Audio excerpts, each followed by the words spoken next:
We're here. I'm here. Sorry it took so long. Obviously, Jeff is domestically abusing me from afar, which is why I'm Thanks. You make it seem like I actually did something wrong to you. No, I was like, screw it. If I sit here, I'm just getting get worse anyway. I can't see any of the things that I want to see here. I don't know what's happening. I've never used StreamYard before from my side of things. So hi, people watching. I obviously am having a moment. I'm really stressed out. So I've just figured, whatever. I'm not going to get less stressed out. Jeff was asking me what was stressing me out, so I was telling him. Then it was just making me do this more. So I was like, well, either I'm going to stop talking, deal with this, keep talking, have to deal with this for longer. Either way, delay the start of the stream by 1,000,000 minutes. How many hours is that? I don't know. The part of Google, it. How many hours is 1,000,000 minutes? 1,000,000 minutes is equal to 16,666.667 hours. That's a lot of sixes. Yeah, please don't take 1,000,000 minutes. All I ask is we start this show. Well, that's why we're here. We're starting the show. But what a part I was saying is that every time, and like Jeff has been really great. None of this is his fault. I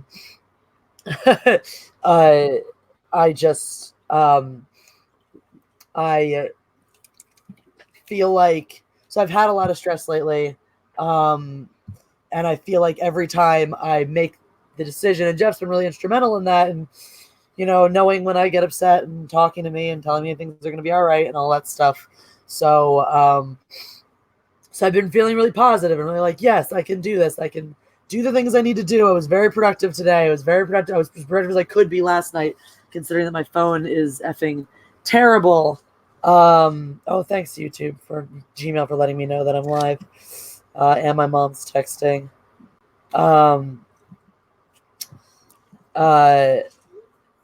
Why was this? Swinging Cod says some cash for the commissary and Twitter jail. Thank you. Will that get you like a Snickers bar or hopefully $2 or 2 cigarettes that I can then trade for a shiv? I'll get you a carton. Thank you. You can be the queen of prison. Do you want to just hide the shiv right in there so that I can get other things with my cigarettes? Have the shiv so I can break my way out of Twitter jail? I have one thing that's even better. What is I'll that? just get you a lawyer, and we'll just legally get you out of Twitter jail forever. I got a lawyer. He's drafting a cease and desist letter for me right now. I know. Were you guys chatting? Oh no, never about that. Yeah. I know. You know about said lawyer. Yeah. We talk about a lot of stuff. What up, Obi-Wan 27883? Okay. I forgot I'm co-host of this show. It's not like I can't talk to the chat as well. So let's see who we got here. Team Jesse's here. What's up, Team Jesse? Zira Catif has given you super hugs. Oh, thank you, Zira Catif. And thank you, John Forge, for the super chat. Really appreciate it. So what I was just saying to Jeff, though, is that I feel like every time I'm like, all right, I'm just going to be positive. I'm just going to work my way through shit and deal with it. Oh, thanks, Obi-Wan. He just left the other stream for this. The universe thinks it's hilarious to just throw 18 more things at me to be like, you think you can be positive? Well, deal with this, and this too. So I was trying to do my laundry. It's all wet.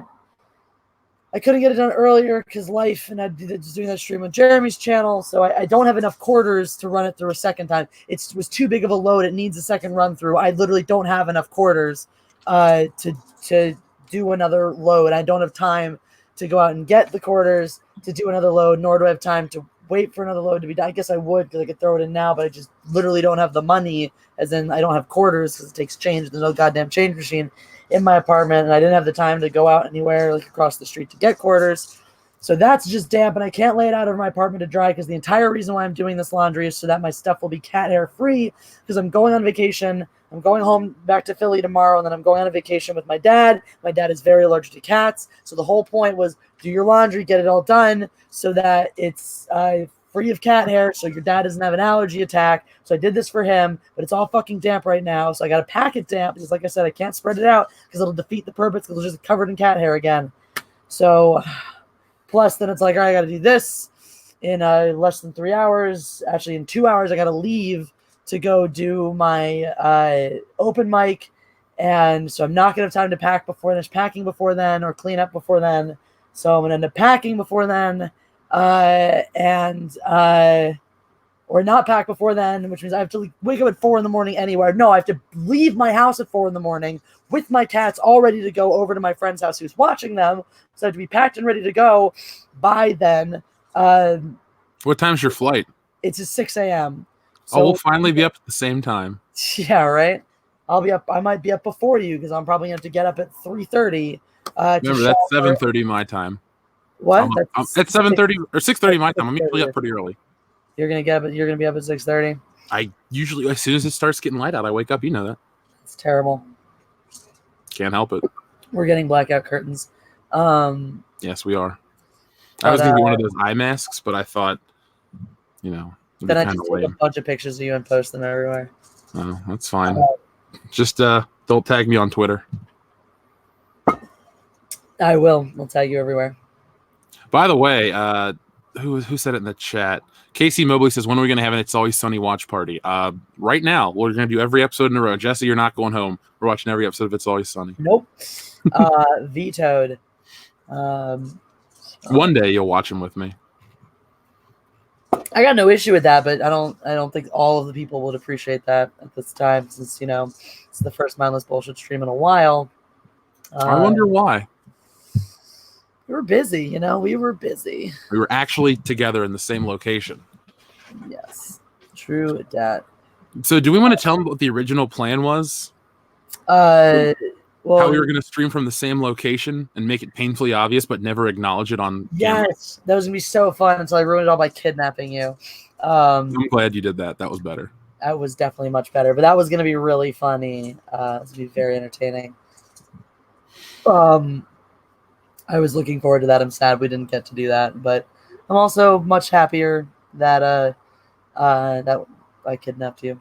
It actually turned out way better. Yeah. Klaus Stork, thank you for the super chat. Says, hey guys, nice beard, Jeff. Cheers. This is Macy Van Dusen. Macy Van Dusen says, have yourself a merry little flight, Jesse. Thank you. I'll use those $2 to buy 1/4 of a thing of Pringles.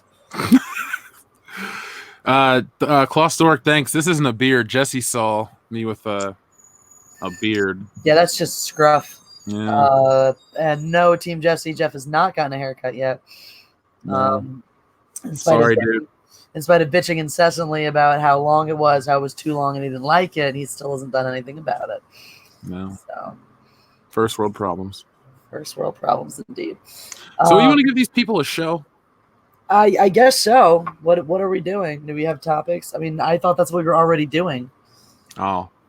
I just like how, okay, people are into the mundane stuff that we're talking about. That's cool. Then we'll keep going. They are. This is on my channel. Well, you got to plan out things and come up with clever ways to keep your audience hooked on your channel. My audience just liked me. So see, I always I have plans and everything. So videos are planned out, scripts are written, but it works. So I'm happy.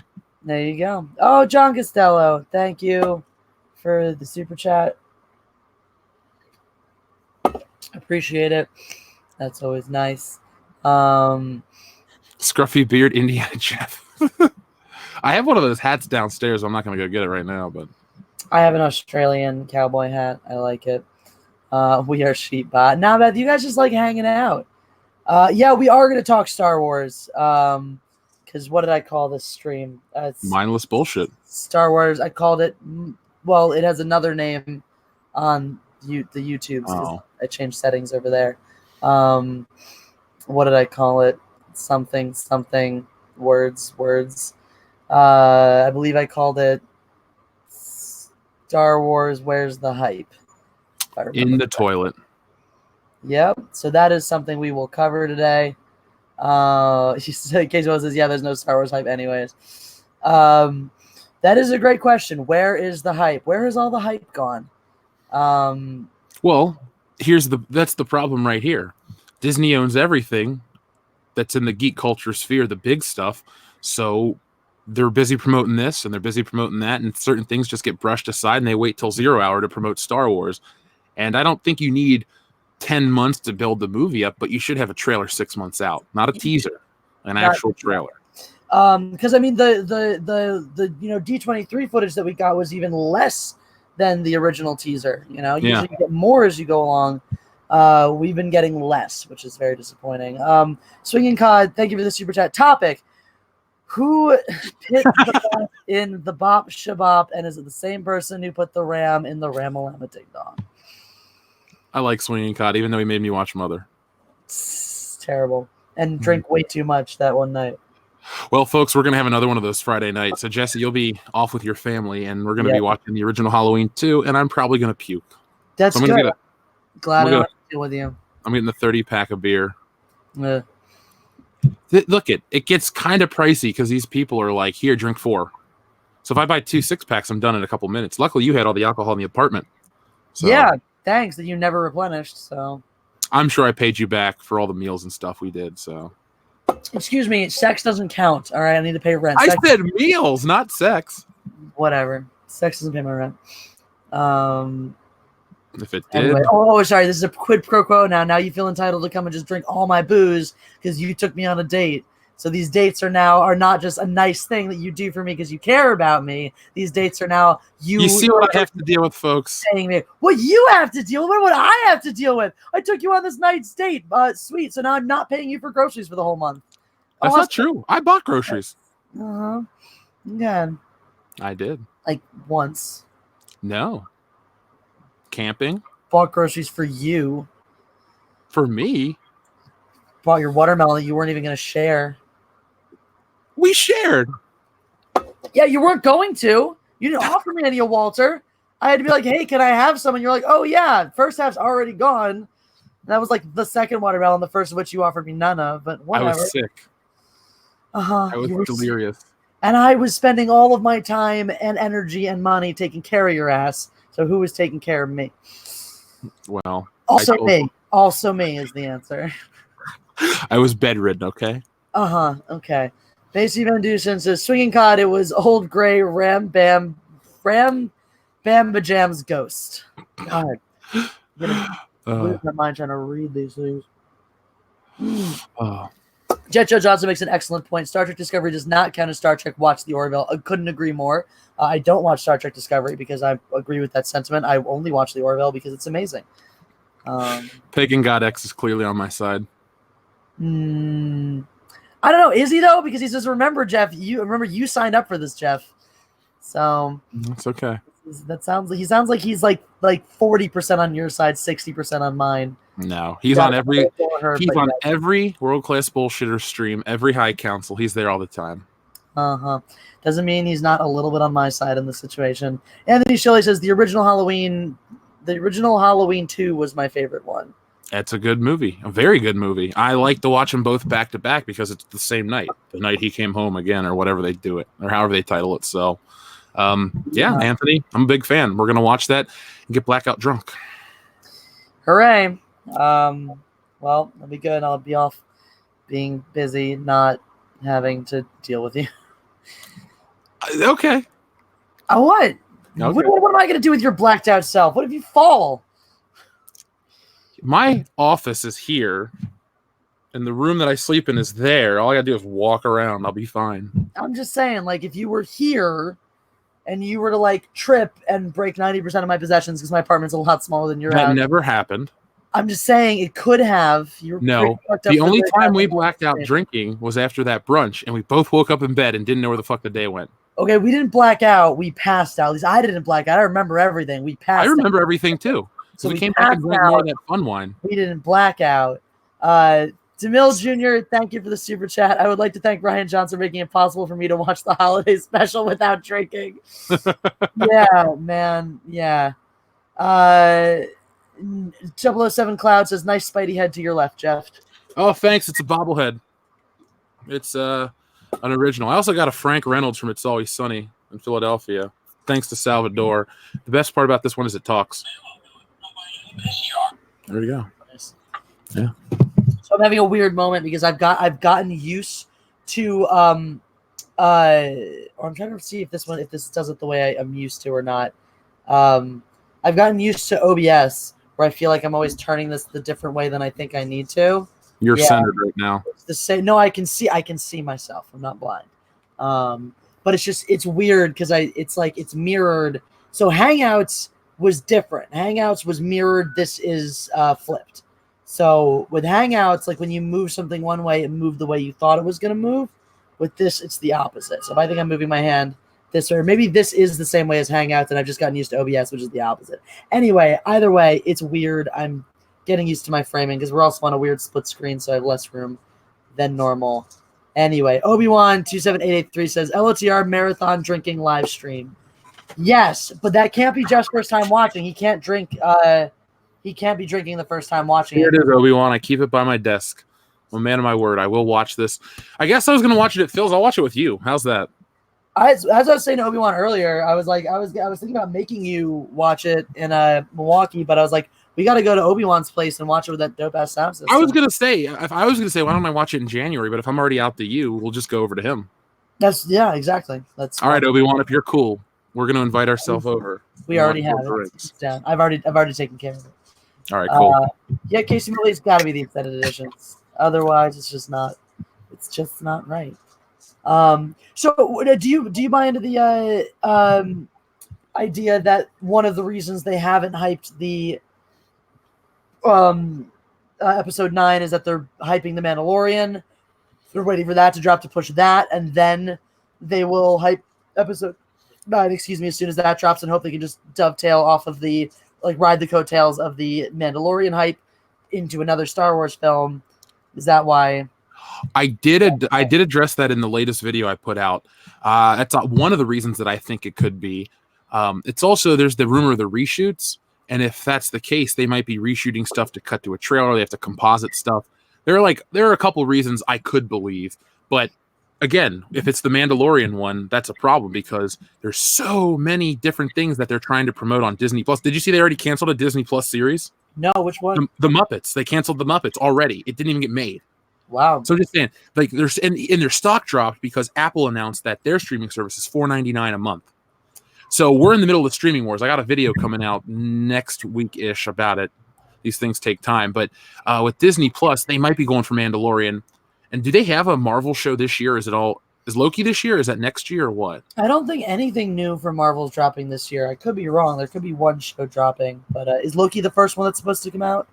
Honestly, I don't know. That's just the first thing that popped in my head. I hope it's Captain America, the Winter Soldier, and Falcon, because I like these characters. Maybe. Stranger, thank you for the super chat. Star Wars Holiday Special feels more like Star Wars than the whole sequel trilogy. Couldn't agree more.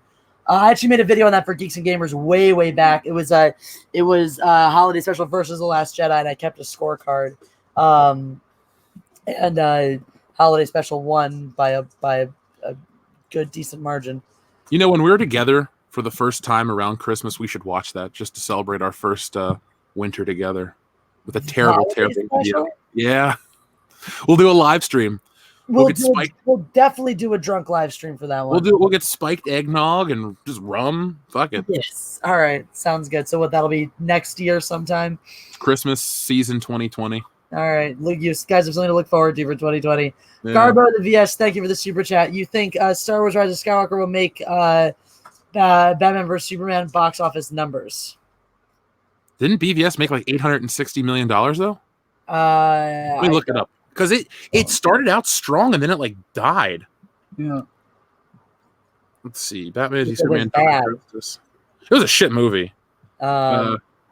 It made 872. So if Star Wars makes $872 million, that's great for us, bad for them, because that goes $2.2 billion. No, $2 billion, $1.3 billion, $872 million.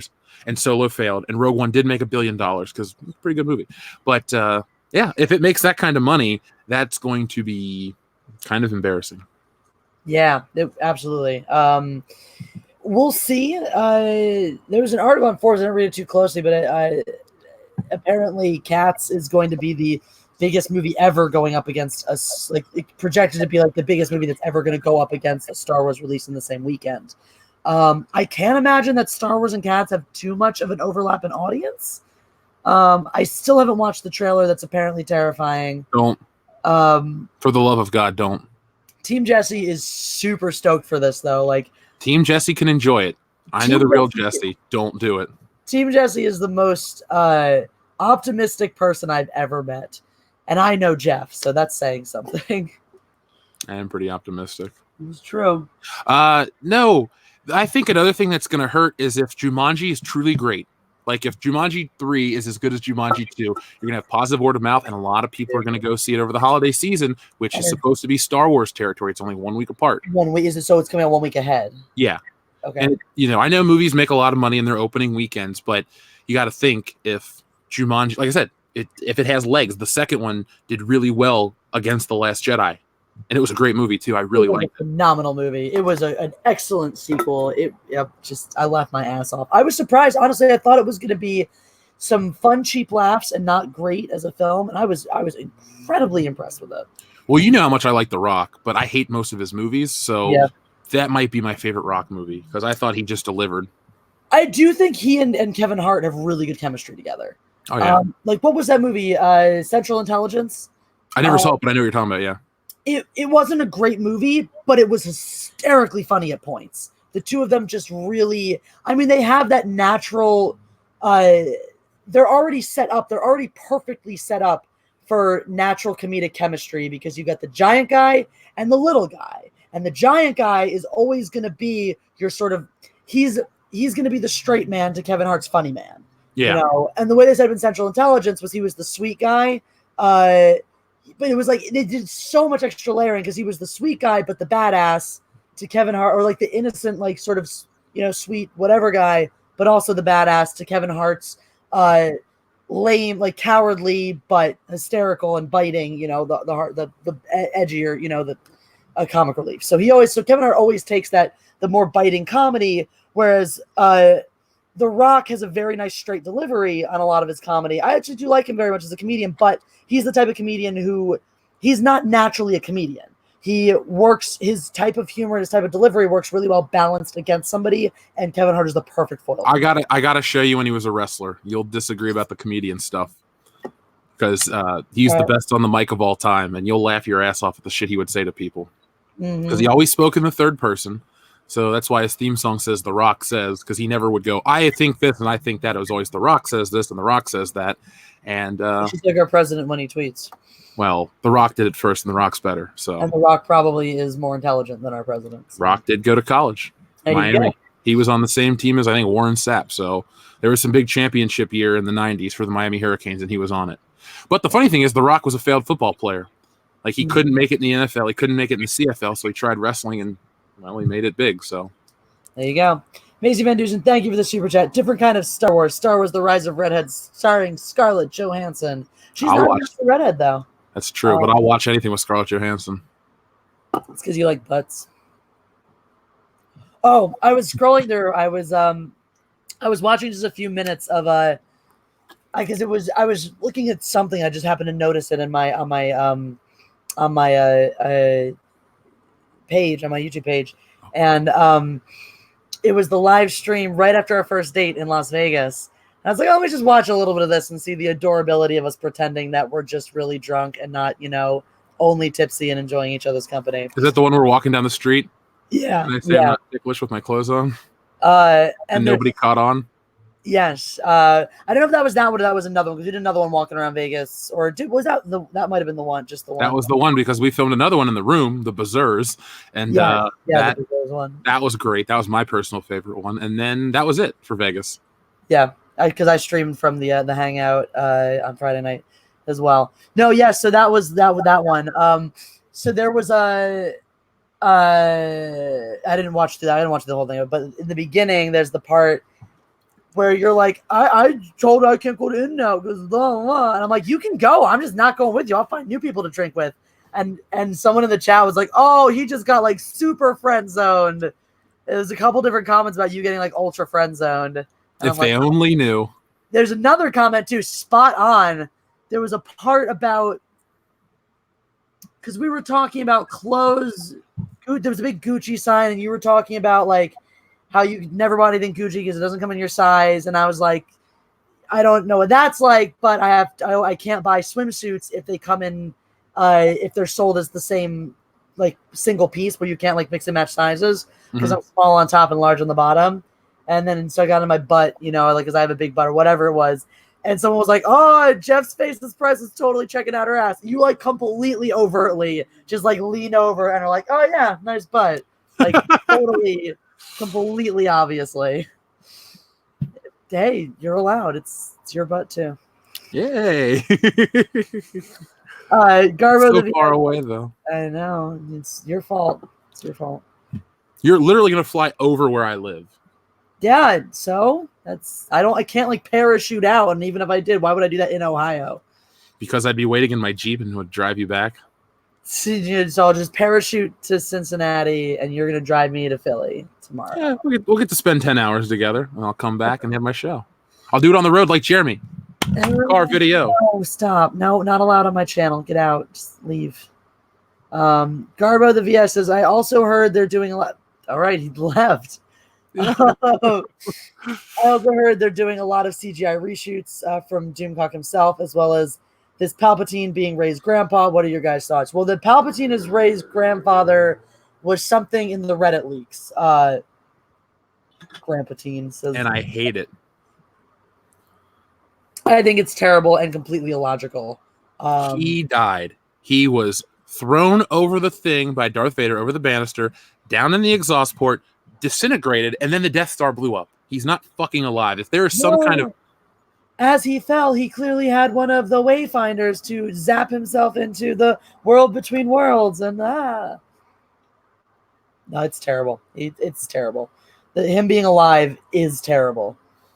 This trilogy can't win because they set it up to play on nostalgia, and they didn't think about anything moving forward. And then they let Rian Johnson come in.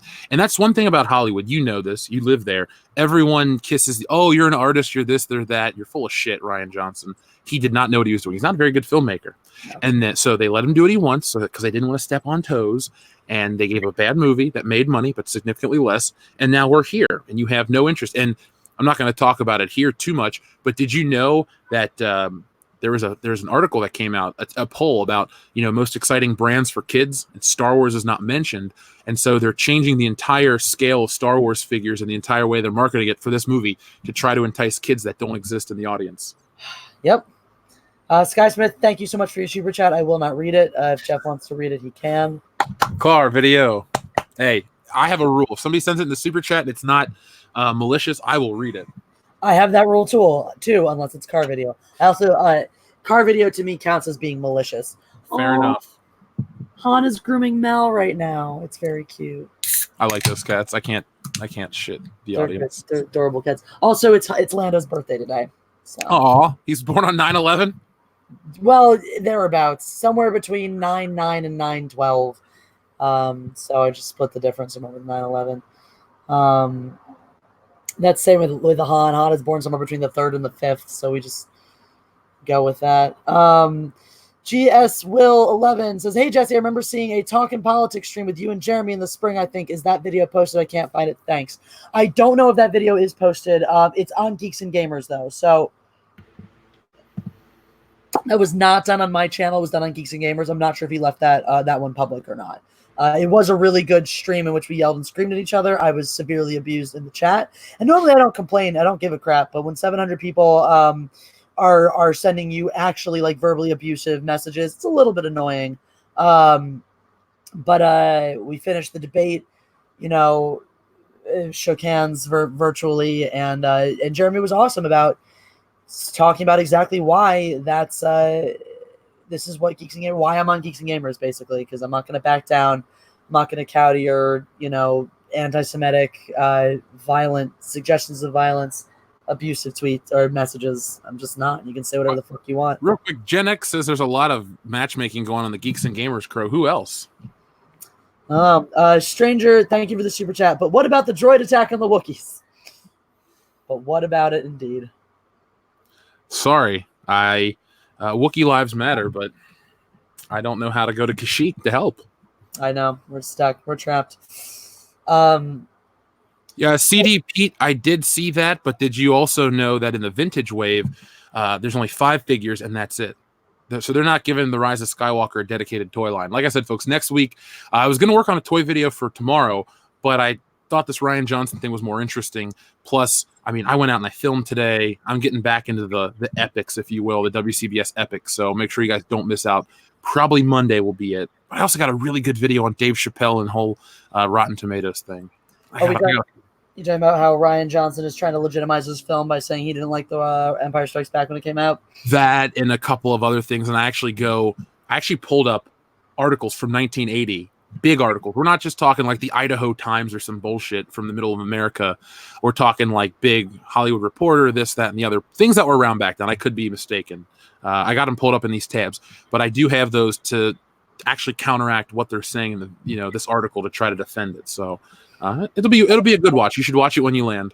That Empire was a letdown and all that, when it came out. Yeah. The biggest complaint from a lot of people is that it wasn't Star Wars and it wasn't as groundbreaking, but then they would go and say it's still a great story and it's popcorn fun and it's this and that.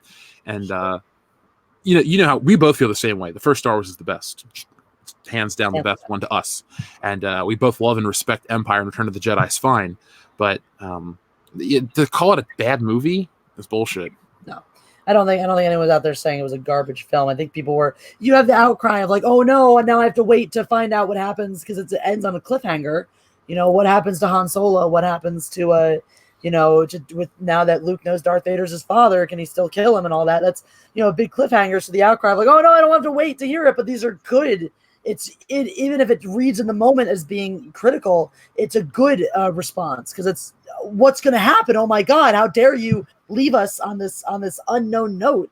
As opposed to what I've said repeatedly, because there's just been no continuity from film to film, and we can already see how there's not going to be from the Last Jedi to the Rise of Skywalker. There's no cliffhangers. There's no questions that we're dying to see answered, except where the fuck is Rose Tico? Because apparently they can't be bothered to stick her into any of the promotional material. They put her in the thing back in April. There was the original one very, very briefly. Hmm? Very briefly. I don't think she's needed. I'm sorry to break Ethan's heart, but she's also clearly not going to be part of that, whatever this fun adventures that everyone else gets to go on. She's clearly so like to me, J.J. Abrams just lied out of his ass in the panel when he said, "Oh, he's so thankful for Rose Tico," because he's clearly just hacking that character as much as possible. Obi-Wan, thank you for the super chat. Please read and discuss my last chat entry. For the last time, Ryan Johnson being a director for a TV episode of Breaking Bad is not the same as director for movies. TV directors are babysitters. TV producers equal movie directors. Great point, actually. I would say actually showrunners even are more. Producers and showrunners who both have a somewhat similar job in ways are more the directors than TV directors. Now, TV directors, it's usually an honorary thing. The project's written, you have no input into the writing of the episode. You usually, as a director for a TV episode, also have, whereas a movie director has a say in the casting process. They're a very important part. They're not the top echelon in the casting process, but they're pretty close, right? In many cases, depending on how your film's structured, your director is maybe that top person, the person who has the end-all be-all say in the casting process. Obi-Wan, fair point. Showrunners are usually producers. Usually has the end-all be-all say in the casting process in a film, whereas in a TV when you're casting for network television, the director is usually step 2 in the process. You're casting for a guest spot, for a regular, for any role from a guest spot that is a single line to a to a series regular that's going to be on there for multiple seasons, to is anywhere in the middle where like a 3-story arc, a 3-episode arc kind of character. You go through the casting director. Very frequently, the director is there early in the sessions. If they're not actively sitting in the sessions, they're seeing the tapes that the casting director sent to them. They're the next person on the totem pole. After that, the casting choice still has to go to the producers of the episode, who get the say, and they don't get the final say. The network gets the final say on casting choices for major network television shows. So the director is very low on the totem pole, even for casting on a television show. They don't get to choose who they're working with. They just get handed those people. They're just the ones sitting on set. You know, they don't even call action and cut. That's the AD's job. They're just there tweaking things here and there. You know, they're make this choice, make this other choice. They're working in the rehearsal process, adding a very, very minuscule hand in what they're in their actual episode. Which is why if you watch network television shows that have guest writers, guest directors, all of those things, you can tell, oh, this episode was written by that guy. Like, I mean, there's Neil Gaiman, I think, wrote the whatever his Doctor Who episode was, the Doctor's wife, whatever's where the TARDIS gets a personality, and it's very Gaiman-esque. Like, it has a lot of his hand in it. You can see that very clearly when you're watching that episode. When you have a guest director, there's very little of their own personality that goes into that. So the point you make, Obi-Wan, is very, very, very accurate. That just because someone maybe successfully directed a couple episodes of a TV show here and there, that does not mean they have the chops to do a complete movie. Mm-mm. Can we make one point? This isn't a super chat, but Midnight Luna asks a great question. Can we name 3 bad things from the original Star Wars? Thanks. Great question, Midnight Luna. I love Midnight Luna. She's one of my dedicated listeners. She's cynical as fuck, and I love her for it. 3 bad things about the original trilogy. No, just original Star Wars. Like the original movie? Our favorite one. Now, okay. Are we gonna? I'm gonna go between original and special edition. So to give us more of a, you know. I'm gonna go original because special edition isn't original Star Wars. It's something Lucas added in later. Yes, it's his idea and what he wanted it to be, but he didn't even have the technology to make it happen earlier. So I think if you're talking original Star Wars, or we're talking things from it, you can't really count the special editions as a thing from the original. Then my complaints aren't going to be from a storytelling aspect. They're going to be from a technical aspect. All right. Some of the stuff just doesn't look good, and people want to say, "Oh, it was groundbreaking." Then certain shots are groundbreaking. Certain shots still look shitty, and I'm sorry. It's one of my favorite movies, and I stand by it no matter what. But there are just certain things that slightly make it better. Like, for example, and nobody will really recognize this, there's a shot at the Battle of Death Star where the X-Wings come in, and then they literally replicate the shot again. And there's just some things that make it look very cheap. Yeah. And so I like my Star Wars to look a little bigger. I also like some of the color changes. It's a little more vibrant. But that's if you want to dock the special edition, they reuse one of Harrison Ford's lines. Oh, yeah. And that it's really glaringly obvious. But see, I was going to say the whole Jabba the Hutt scene, I think, is stupid. I think that's a fucking dumb scene, and I think the rock in front of R2-D2 is dumb. I think if you like the Jabba the Hutt scene, that's fine, but it serves no purpose. It's just exposition again. You got the exact same thing you needed from Greedo, plus it builds the mystery. Who's Jabba? Okay, Empire. Jabba the Hutt's after me, and then finally you spend 40 minutes with Jabba the Hutt in the Empire or Return of the Jedi, and it's awesome. The only good thing you get out of that scene, it's a little more character development for Han Solo's character, which you actually don't need at that point anyway, because part of the joy of his development as a character is his one-dimensionality early on. So adding that character adds a lot of depth earlier than we need to see it.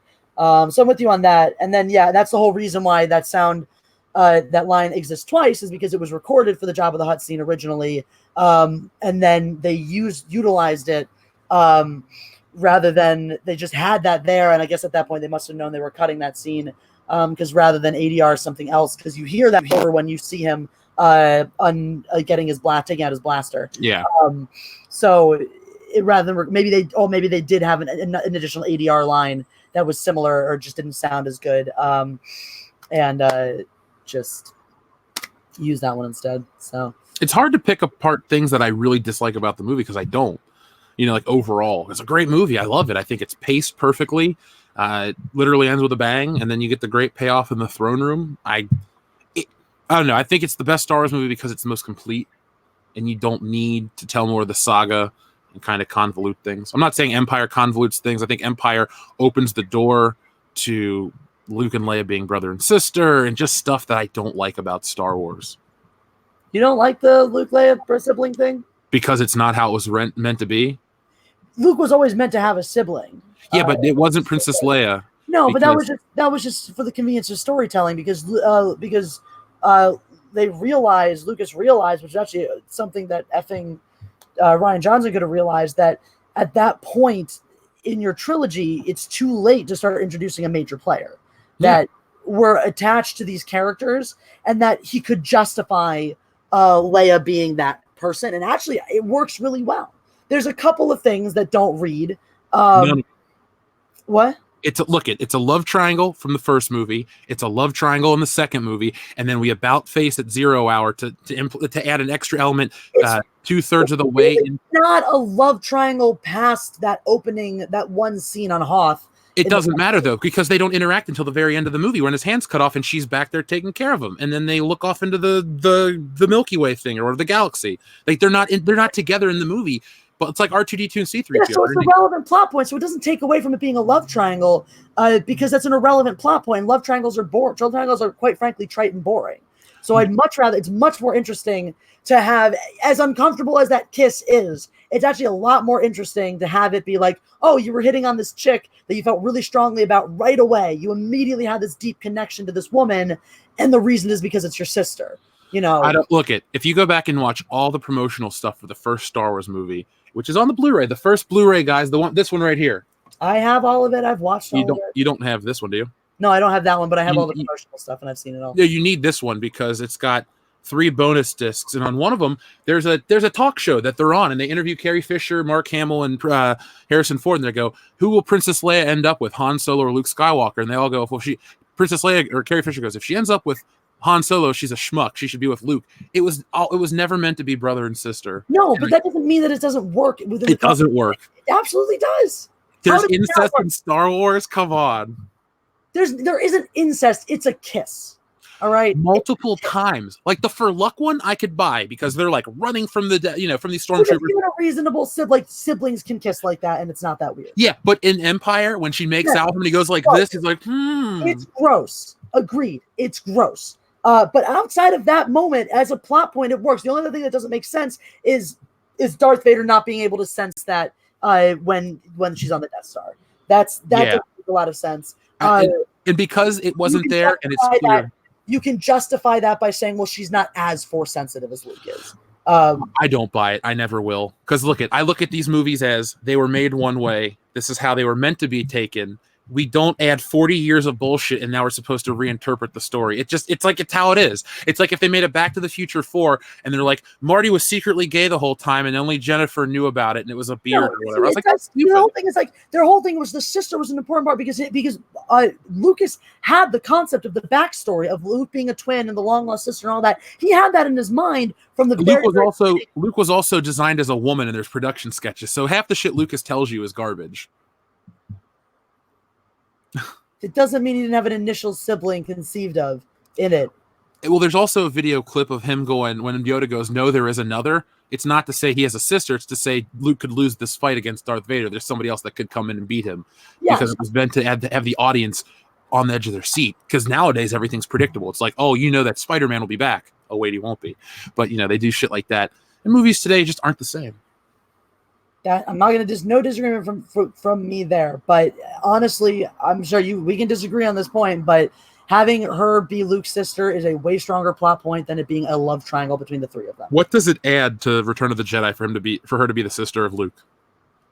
One line when Han Solo comes up, "Could you tell Luke that's who you could tell?" And then he goes, and then that's it. And then at the end she goes, "Oh, he's my brother." What? And then he just kind of smiled and the movie ends. It's the best way to justify her being with Han. No, as you said in that interview, why does she end up with Han otherwise? Because they have because the Empire Strikes Back, they have this life or death thing. She sees the tender side of him. He tries to defend her. She falls in love with him. She rescues him. So it goes both ways. And then they have this big battle together. Ends with the lingering unresolved tension between the 2 of them. What do you mean lingering unresolved tension? Between Luke and Leia. It doesn't matter. It's Luke's journey. It doesn't matter. It absolutely does matter because, as you said, it is Luke's journey. What's the satisfying conclusion? Luke went through this whole journey, went through all of this, and his best friend gets the girl. It doesn't matter. Luke's higher calling was to become a Jedi, defeat his father, in the way, train in the ways. So his needs don't matter anymore because we don't have the whole mythology of the Jedi being celibate and all that in the original trilogy. True. So there's nothing in the original trilogy to suggest that Luke can't become a Jedi master and also marry Leia. That's true because look at the expanded universe stuff. What? Yeah, I agree with you because look at the expanded universe stuff. Yes, and you have Mara Jade and kids and stuff. Exactly. So then, if she's not if they're not siblings, you have an unsatisfying resolution. Because yes, the whole point is that Luke is the hero of the story. This is his story. This is his journey. So at the end of everything, after being the guy who saves his father, who brings balance to the Force, who actualizes his destiny, he doesn't get the girl. Yeah. You're gonna tell me that if that's what happens in the original movie, that people aren't going to be wildly outraged about that and ridiculously unsatisfied by that ending? What do you mean? Star Wars is a fairy tale. Star Wars is a fairy tale. Fairy tales have happy endings. It would have been a happy ending. You just don't get the original ending to Return of the Jedi was way different. It's not a happy ending. It's a bittersweet ending at that point. That they don't get together if she's not his sister? That he has to let her go to be with Han instead. That would be completely fine. That would add depth to the movie. But it takes away from his journey. It takes away from the culmination of his journey. His journey is not to fall in love with and get the girl. His journey is to become a Jedi like his father before him. He's the hero of the story. The hero gets the girl. If you do a fairy tale and that's not how it ends, then your fairy tale is now a dark fairy tale, or it has subversion in it. All the things that detract from the overall satisfying feeling of everything being wrapped up with a neat little bow. Sorry, I was reading the chat about the interstellar location. Sorry. No, I still don't think it works. I just think it's a last minute. Like the best analogy I've ever heard was from my friend Dustin, who goes, "It's like the greatest joke you've ever heard, and the punchline's perfect, but then there's one more beat they add on, and you're just like, huh, and it kills the joke." To me, that's how Return of the Jedi feels. It's like Return of the Jedi has really great moments. Like the first hour is great. I love all the Jabba's palace stuff. I love the stuff about the Death Star, the Emperor, the stuff on the ship. I really like that scene. The interrogation room or whatever they're about to organize, the battle room or whatever, the war room. I really love that scene. I like how it builds and builds. You get the tension. They're like, Bothan's died, all this shit. But then as soon as you get to and Endor's great. The speeder bike chase is great. Yes, the Ewoks bring it down. And then the whole I've always known about my mother and this and that. It's like, really? Because, your parents blew up an Alderaan. Are we supposed to forget the first movie? Like all these little things. That's a story. Interrupt for a second. Macy Van Dusen says, "Going now, y'all have a great evening." I just want to acknowledge that super chat and say of course. In case Macy's still here. And I did miss one earlier from Stranger that said Jar Jar is better than basically any sequel trilogy character. Yeah. It's kind of true. Jar Jar makes me laugh in one scene. The sequel trilogy characters don't. There you go. It's not the where he steps in shit scene. It's when he gets his tongue grabbed. It's like whoopee whoopee. I don't know why it makes me laugh, but it's stupid. I had a Jar Jar Binks candy dispenser as a kid and I broke it. On purpose? Yeah. Oh, take back. It was a hot or a Taco Bell toy. Like you would move the arms up and the tongue would come out, and I hated it. I hated the character after seeing that movie. He bugged me from the beginning, but it didn't ruin the movie for me. I wasn't like, this is terrible. That's just anyway. See, now this was a fun debate. It was. All right, what do you guys think? Let's ask the chat. What do you guys think? Is it a good addition, or does it ruin the story, or does it detract from the story? Let us know. Chilling Homie says, "I love that you guys can debate stuff like this and not get angry for real." That's pretty much how this goes. Like we'll get really heated and we'll get snippy with each other. We'll get really douchey with each other. But then it's like that's it. We don't take it personally. Yeah, it's fun. It's not. We even the one time we talked politics. Same thing. I was like, all right, I got pretty snippy, but then it's like it doesn't matter. It's just that's okay.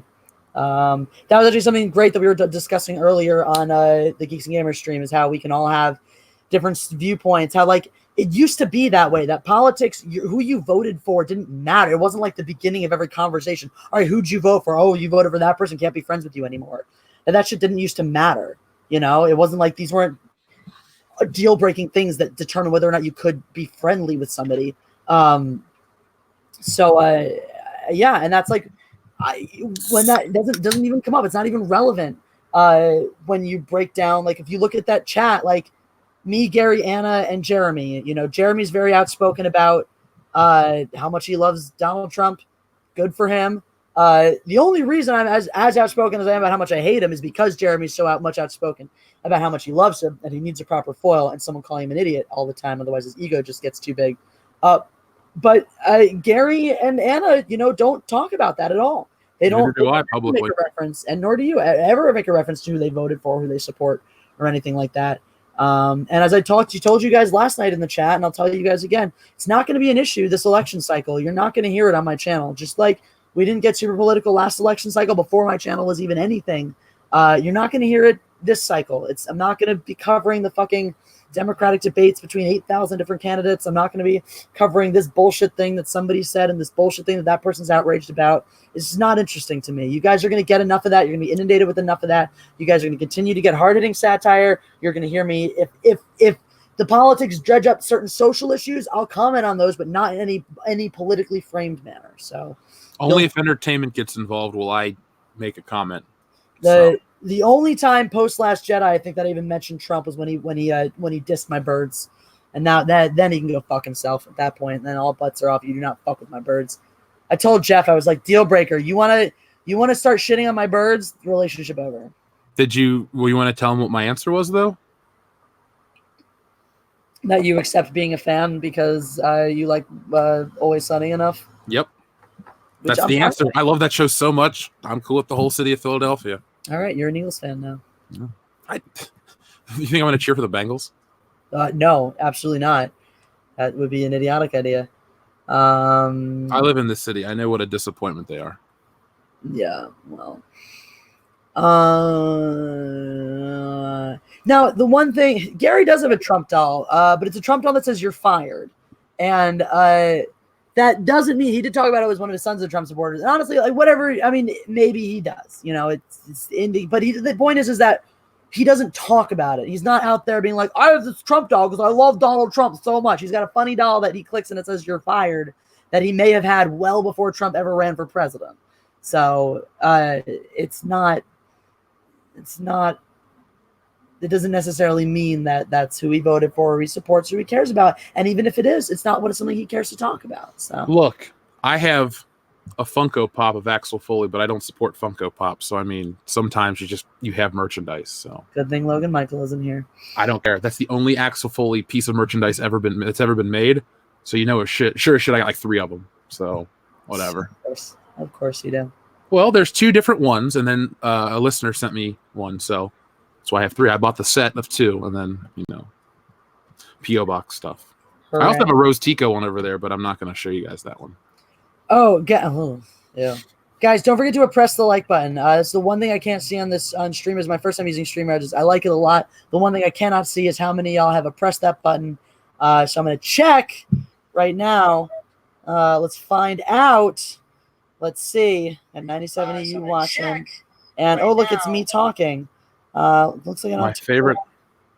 All right, you got 98 watching. We got 69 likes. Good number of likes. But guys, if you haven't yet, please press the like button. Make it happen. Do it up. So, yeah. Also, there is a new Social Justice Wednesday video up right now. Oh my God, they're still live on Geeks and Gamers. Jesus. I don't know. I love everybody, but I can't go for 4 or 5 hours on the stream. I just can't. 3 is like usually my absolute max. It's max. See, Obi-Wan's gonna go get some exercise. He's gonna play basketball. Have fun, Obi-Wan. Have fun. Shout out to Jessica Butler for quoting Beverly Hills Cop. So there we go. Oh, Jessica Butler. It's good to see him. Jessica Butler's been a fan of the channel for a long ass time. And make sure you go and press the like button for Social Justice Wednesdays. It's underperforming right now, guys. I'm leaving it to you to fix that. So, Yarhar. Anyway. Yarhar. Okay. Yarhar. Just things we say sometimes. I like how you're always concerned about your background. You're like, it doesn't look good. I'm like, this is my wall in my bedroom with a handful of quotes. Well, this is all my stuff in the boxes is from the P.O. box. And a bottle of Dan Aykroyd's Crystal Head vodka, so. Nice. Megatron 95 says, when's the drunk commentary for Beverly Hills Cop, Jeff? Okay, here's the weird part. Okay, so I really love Beverly Hills Cop. I'm trying to do something in December for the 35th anniversary, but the channel goes on hiatus, so I'm going to have to do it early, and I got to do it before Star Wars. So let's call, I don't know, November? Let's do it in November.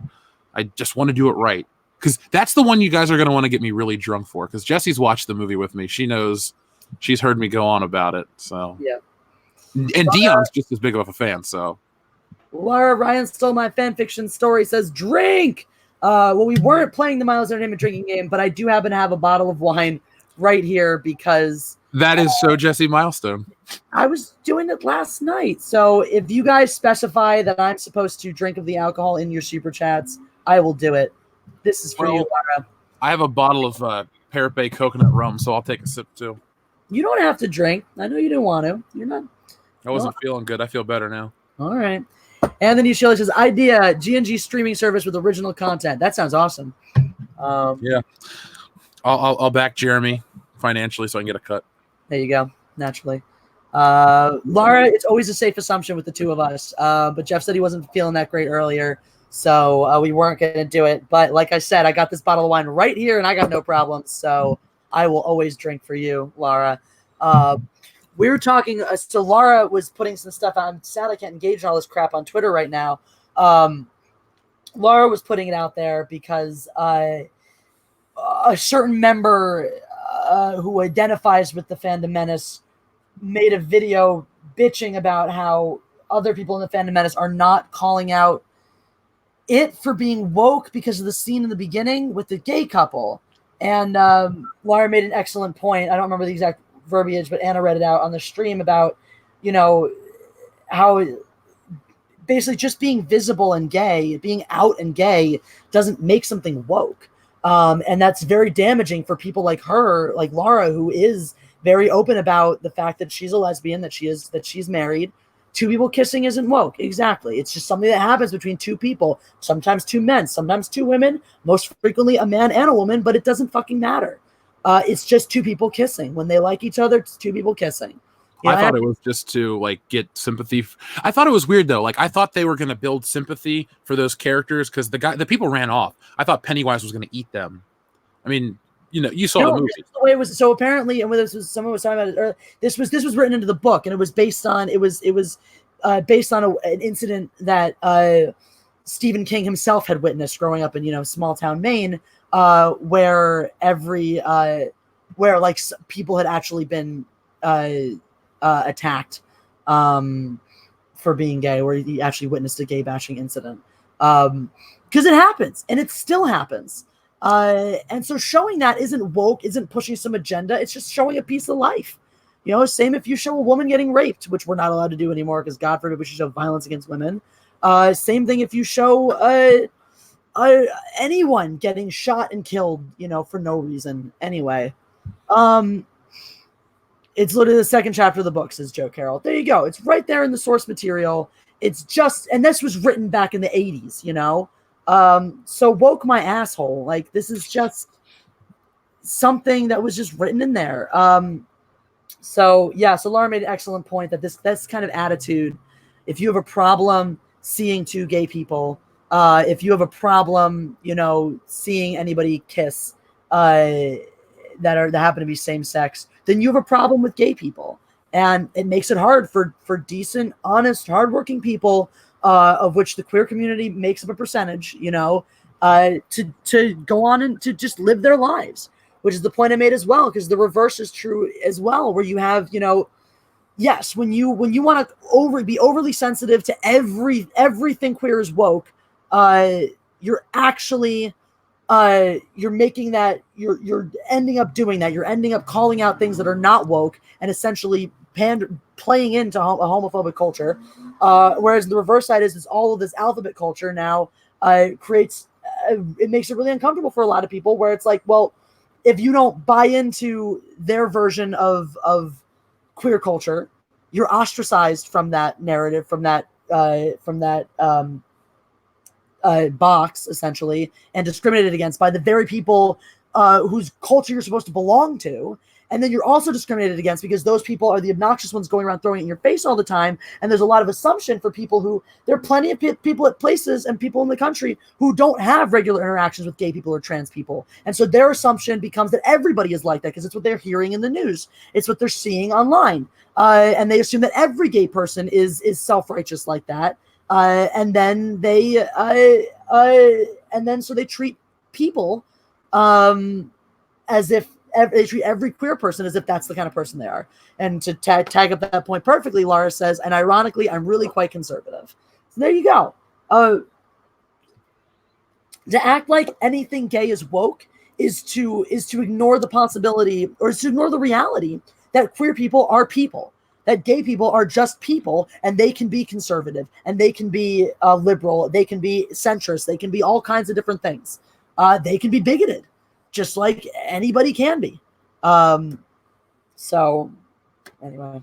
Well, sticking with it, what did you think was the better chapter, 1 or 2? 1, easily, no question. Yeah. I was actually going to ask you to debate chapter 2, and I was going to debate 1, but I fell asleep in 2. I don't think it's fair. I was watching the original It this morning. Yeah. You got it. Well, like I said, when I come back out there in January, I'm at because we won't have a Blu-ray player in Milwaukee. I'll bring it out in January. We're going to sit down and watch, the original one, just for the hell of it. It's great. I really like it. We're going to read the book. I'll bring you my book copy. That you haven't read. Yeah. Anthony Shilley says, that ending, though, like, what the hell even was that? Look, they were working with what they could from the source material. If you are familiar with the source material, it's far more ridiculous. How true do they say to the book? Not super true. Did he turn into the giant spider creature? Yeah, he does do that. But beep, the beep, Richie. What? Sorry, Megatron 95. Beep, beep, Richie. the what is it? The Ritual of Chud is not the same. There's a lot less ridiculousness. It's very different from the book. So in the 90 not animated series, sorry, in the 90 miniseries, it's got one of the best Pennywise scenes that tops anything Bill Skarsgård did. I won't spoil it for you, but Google it, Prince Albert in the can, because so Pennywise appears to the adults, but only the ones that were the kids that killed him in the beginning. So the one guy's in the library trying to look for something, and all of a sudden these balloons appear and start popping blood on him, and Pennywise appears on the balcony and starts fucking with him. It's hilarious. Tim Curry was amazing. Tim Curry is terrifying. Guys, we are now 7 likes away from 100 likes, so make sure you go ahead and press that like button. Let's get us over that 100 hump. Jeff, you mind holding on the fort while I go run to the restroom really quickly? Sure, go to the restroom. So, folks, what would you like to talk about with me? Would you like to talk about it? Nah, probably not. So let me see what's going on in the chat. Yeah, Megatron, you better let the poor guy out. Tim Curry was awesome, or is awesome. I'm very sad actually that he's sick. I think he had a stroke, so he's kind of wheelchair bound. But it's funny, as a kid, I didn't like Tim Curry because I always thought of him as the douchey hotel guy from Home Alone 2. But now as an adult, I think he's just great in everything he is. So yeah, kiss me, fat boy. I love that line as well. Yeah, let's see. We got. Sorry, it's moving really slow on mine. Sorry, I don't get the same treatment. Even though I pay for Streamlabs, I'm on Jesse's Streamlabs, which is the free one. Let's see. Tim Curry as Palpatine was awful. That'd be terrible. That'd be terrible. Let's see. What do I think about the dark Rey theory? Not really a fan. Don't love the idea of her going dark in the last act because you set her up as this perfect virtuous character. You think she's going to be this, and then all of a sudden they flip the script. Unless she's going to die, if she turns evil and wins, they're like, what a stupid trilogy. But if she turns evil and Kylo turns good and he kills her and all this shit, might be interesting. Wouldn't see it coming, so it'd be a nice surprise. Stolen credit card, yeah, definitely from that movie. Harry Anderson is Richie. I like him a lot too. I like Harry Anderson. Rest in peace. He died last year, so I'm not exactly about sure exactly when. Let's talk about Jessie. All positive. Well, she's a lot of fun. So I brought your children for you to say hi to. Oh, Mal and Jane. I can tell which is which from the back. Yay! Because Mal is still skinny. Who's down? Jane is actually skinnier, but he's bigger. He's taller. Jane weighs less, though. Why don't you guys come right up here? Mr. T versus Tim Curry. Who would win? Ever? I'm still going to go with Mr. T because he's, well, you never know. Tim Curry could be scrappy. So I'm going to go Tim Curry. Mr. T's all buff and can't really back up the fights. Rocky beat him, so. Yeah. Come here, Jane. Come here. Come say hello. Jane says hi. Hi, Jane. Oh, they like listening to Jeff's voice on the phone. They do. They're used to me being there. They are. Mal's watching you now. He's in his little bed back here. His little bed. Is that what you're going to take him to Kelly's in? No, they need to be a natural care. They'll pop out of that one. I might bring it back over to Kelly's. They go. I put the two of them in one of the backpacks together, and then one of the Lando goes in a backpack, and Han goes into the carrier. I remember I was there when we brought him back that first night. Mm-hmm. Oh yeah, you were. They didn't shit though, like they did with you. No, little assholes. Let's see, 98 likes, guys. 98 likes. So, we're almost there. This is a good question. What are some of the best and worst movie deaths you've ever seen? Best and worst.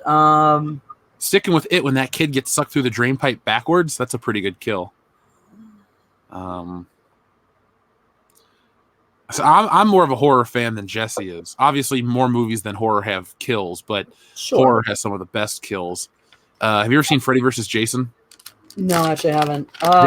There's a scene where two people are having sex, and there's a guy in bed after they just had sex, and Jason comes and he stabs him like 20 times in the back, and then takes the bed and folds it in half. Ooh. That's a good kill. Once Upon a Time in Hollywood, the flamethrower in the swimming pool. That's an amazing kill. That's the best movie kill of the year. Definitely of the year, for sure. One of my favorites is The Hitcher, the remake with Sean Bean. That's a great movie. When the guy ripped in half. Mm-hmm. Yep. I saw that in theaters. Me too. That was out of it. That was my senior year in high school when I had my car when I first got a car. So every Saturday we'd go to the movie. Nice. I think I saw a lot of good shit, a lot of bad shit. I'm trying to remember who I saw that with. I think I saw it with my crappy high school ex or high school boyfriend at the time. Laura Ryan stole my fan fiction story. Has got a great one. And Freddy Krueger sucked Johnny Depp into the bed, and his mom comes. You got to watch that movie with me. I like it. The first Nightmare's good. The third one's even better. Will do. Yeah, the third one's actually where it starts to get funny. So like you couldn't handle the third one because there's this girl that has a drug addiction, and Freddy Krueger goes, "Let's get high," and his fingers become like needles, and he stabs them all into her at once. It's pretty gnarly. Oh, Beth Big Out points out a great one. What? Sean Bean in Fellowship of the Ring. I don't know how he dies, but of course not. Well, now you know he does. Spoiler alert. His death in Goldeneye is pretty goddamn good. Have you seen that? Yeah. Where he falls, and then the thing falls on him, and then he burns to death. But actually, oh man, that's good. No, Sean Bean's death in Fellowship of the Ring is so fucking beautiful. Maximus at the end of Gladiator.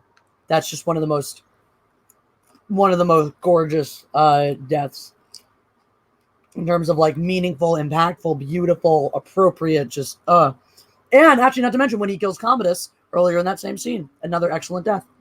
I like how you're taking it serious. I'm just going for what looked the coolest on screen.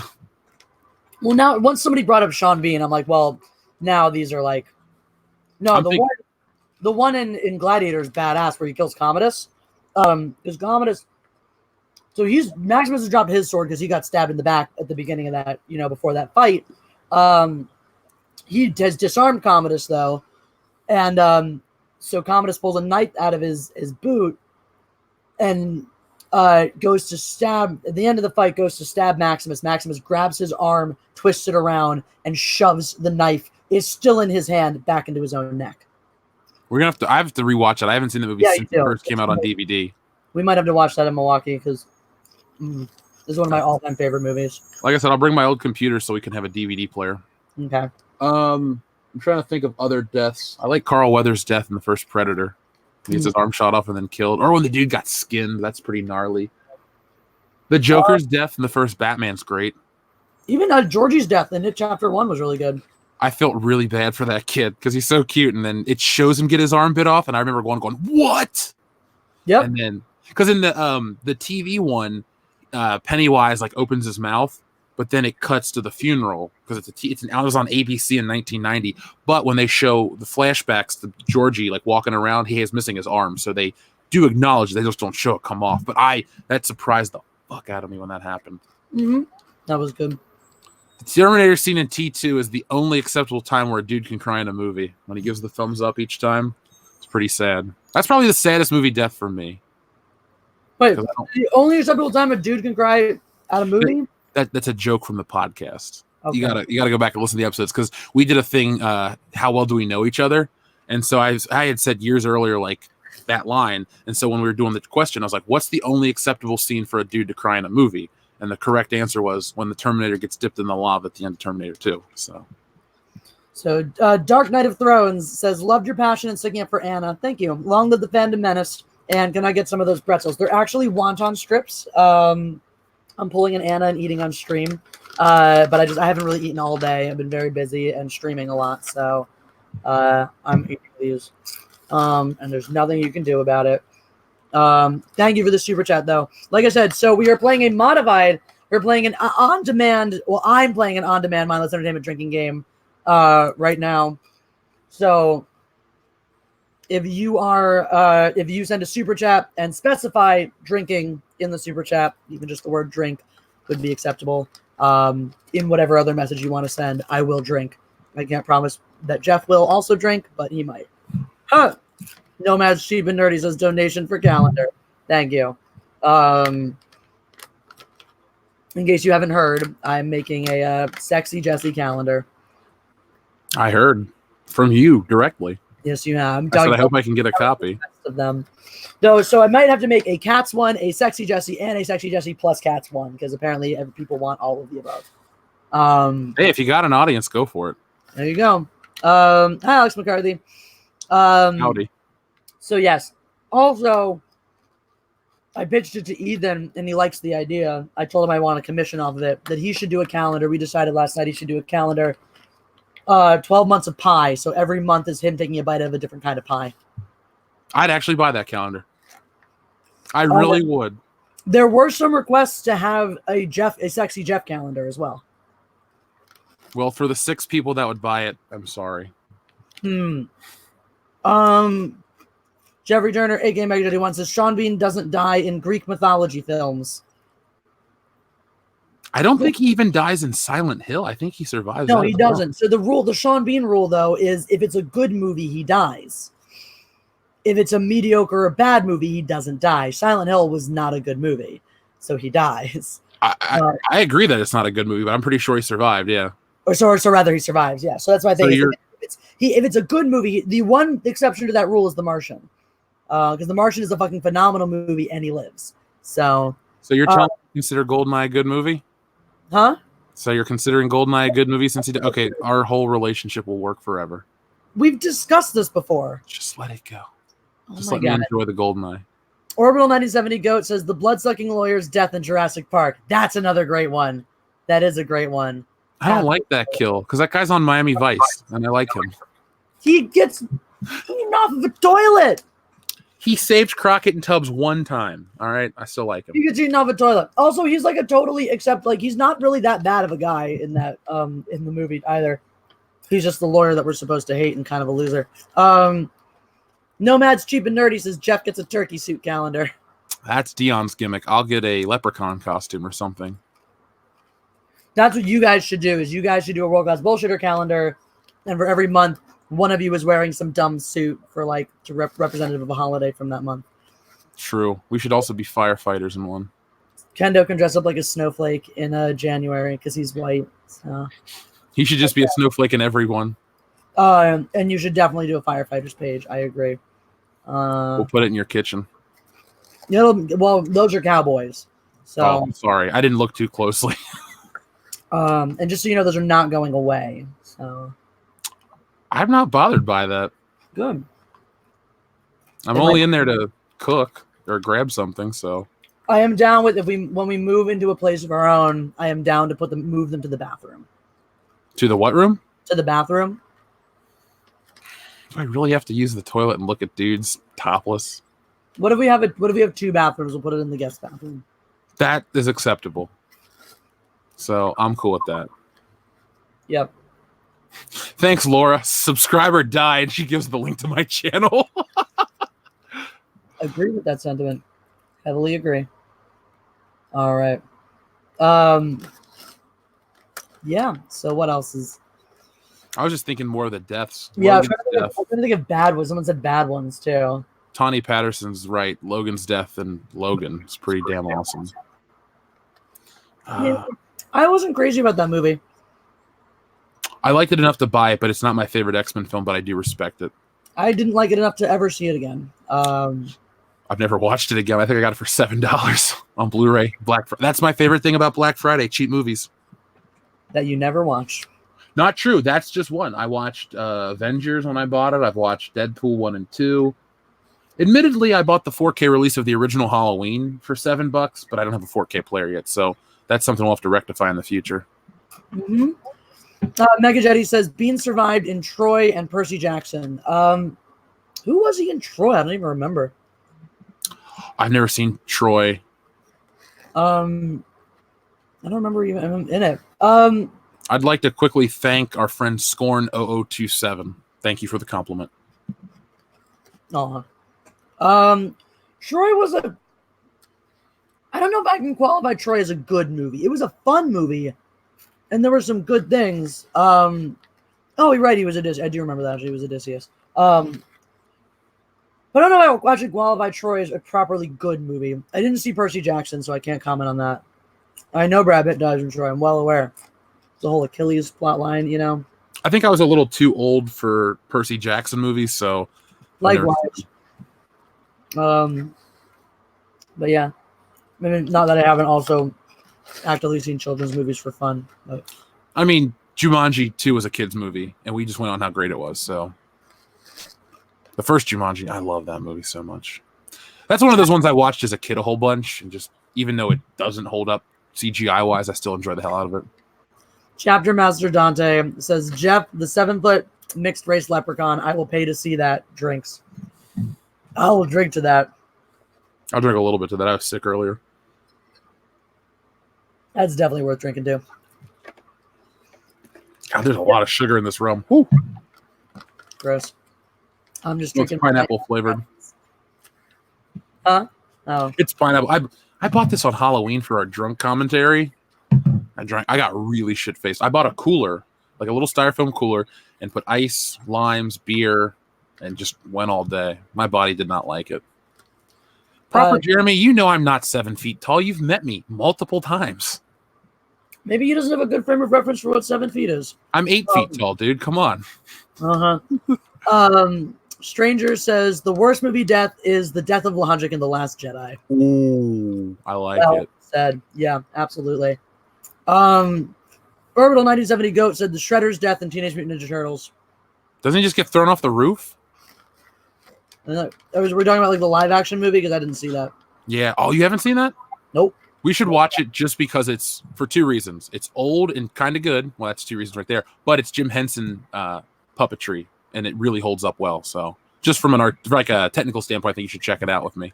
So we're not talking about the newer like Michael Bay one. We're talking 1990 Ninja Turtles movie with Corey Feldman as the voice. Oh, I might have seen that one actually. I might have seen that. I feel like I did see that one back. And they used the Jim Henson puppetry, and I was like, yeah, that sounds familiar. Oh, smashed in a garbage truck. Okay, I thought does he fall off a roof into a garbage truck? Because that's what I thought there was a rooftop fight. I know in the comic the Shredder gets rocked in the first issue.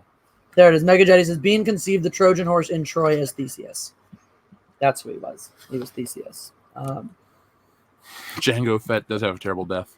But see, that right there is one of the reasons why that movie is subpar. Is because they shoehorned Theseus into it. Theseus doesn't belong in the Trojan War story. But anyway. People are going, Old Yeller is a good movie death.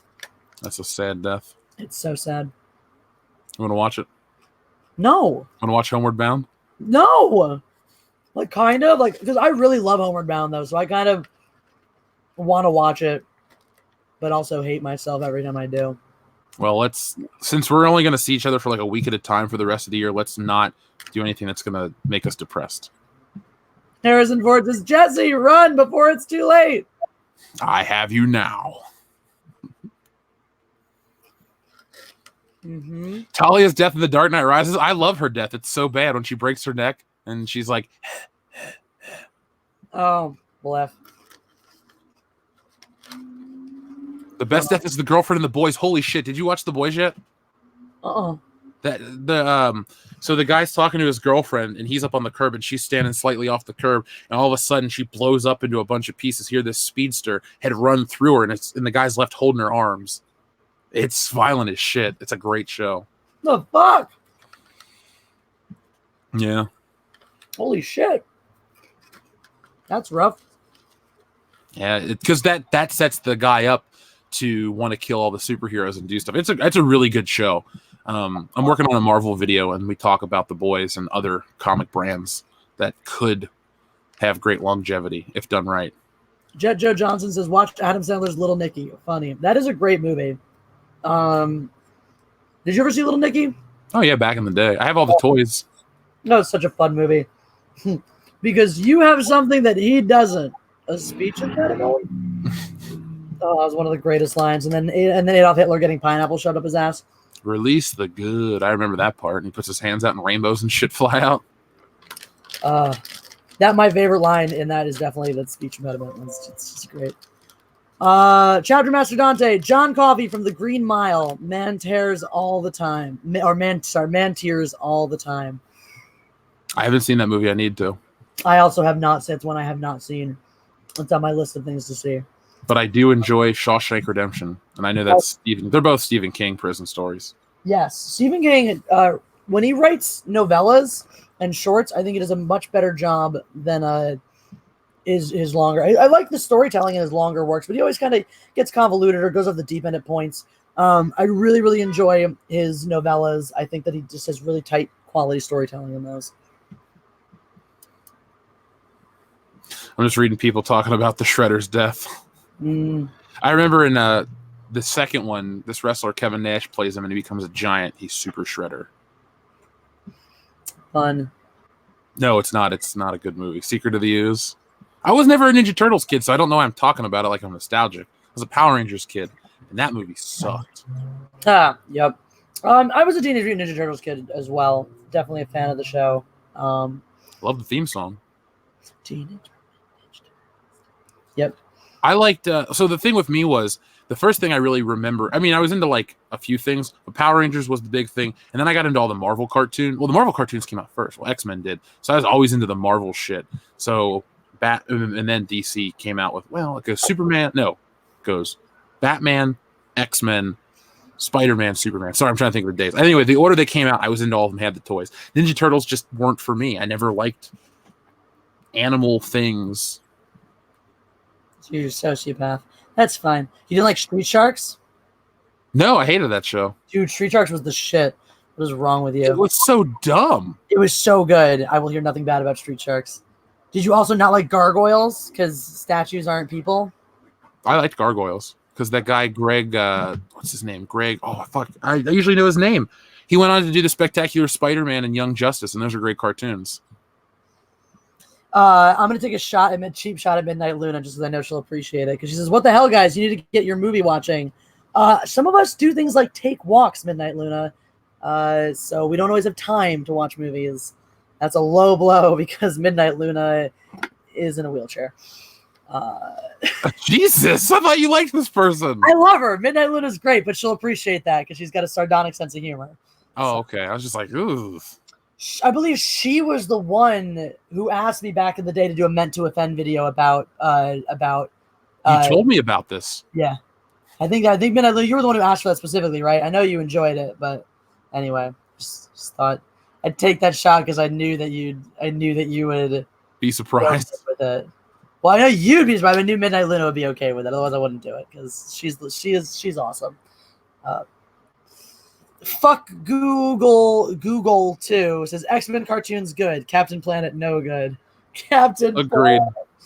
Planet. Our powers combined. Man. Did seriously none of these articles? Anthony Shirley says, did seriously none of these articles notice how Pennywise killed the closeted Patrick Hockstetter before they made the killer clown a gay icon? The killer clown's a gay icon? Apparently he is. I don't know. Because he's not gendered. I don't know. I don't know why. I haven't read into why this is. It's Tim Curry in makeup. It's a dude to me. I mean, or Skarsgård, who's also very much a dude. Oh, I know. What? Oh, I know. Did you ever see Deadpool 2? Yes. I loved his part where he had that acid spit and killed the guy, and that was a fun movie. It wasn't as good as the first one, but it was fun. Yeah, but that whole scene, yeah. I thought the first Deadpool had like a surprisingly like positive ending. How even though his face was all fucked up, she still loved him and stuck with him. I was like, I like this ending. It makes me feel good about Deadpool. It was positive. Guys, press the like button if you have not. We have surpassed that 100 like mark, so hooray. But was Gaia. I remember. I have a Captain Planet action figure somewhere in this house. I'm not proud of it. He had a mullet. See, Midnight Luna says, yeah, it was me. Also, screw you, lol. See, I told you. Midnight Luna's cool. I was getting worried because she hadn't said anything. I was like, did I go too far? I was about to send her a DM and be like, I'm sorry. She said, fuck you earlier. Oh, in response? Yeah, I saw that in the chat. She responded right away. Oh, I didn't see it here. Am I only seeing top chat? Maybe. No, there's only one. There's live, comment, or private. So there's one from the audience.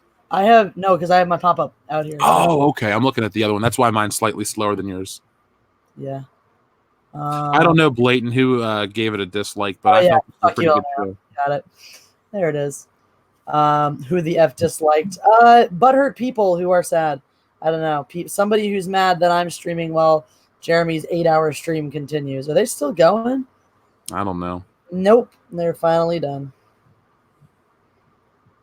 The Dark Knight of Thrones. The one dislike must feel really special. I gave Jesse and Jeff a thumbs down. I'm so cool. You're the coolest. Look at me go. Mega Jetty says, last one. When we stream together, please have Jeff on. I will do my best to make that happen, Mega Jetty. We'll try to find a time where we can all come together. When's Mega Jetty trying to stream? I don't know. We're still working out of time because I'm away for the next 12 days, so I ain't doing any streaming. I'm going to just have channel stuff as normal. So, Mega Jetty 1, I will do my best. If it doesn't, if it's not during the High Council or one of my streams, yes, I will make it happen.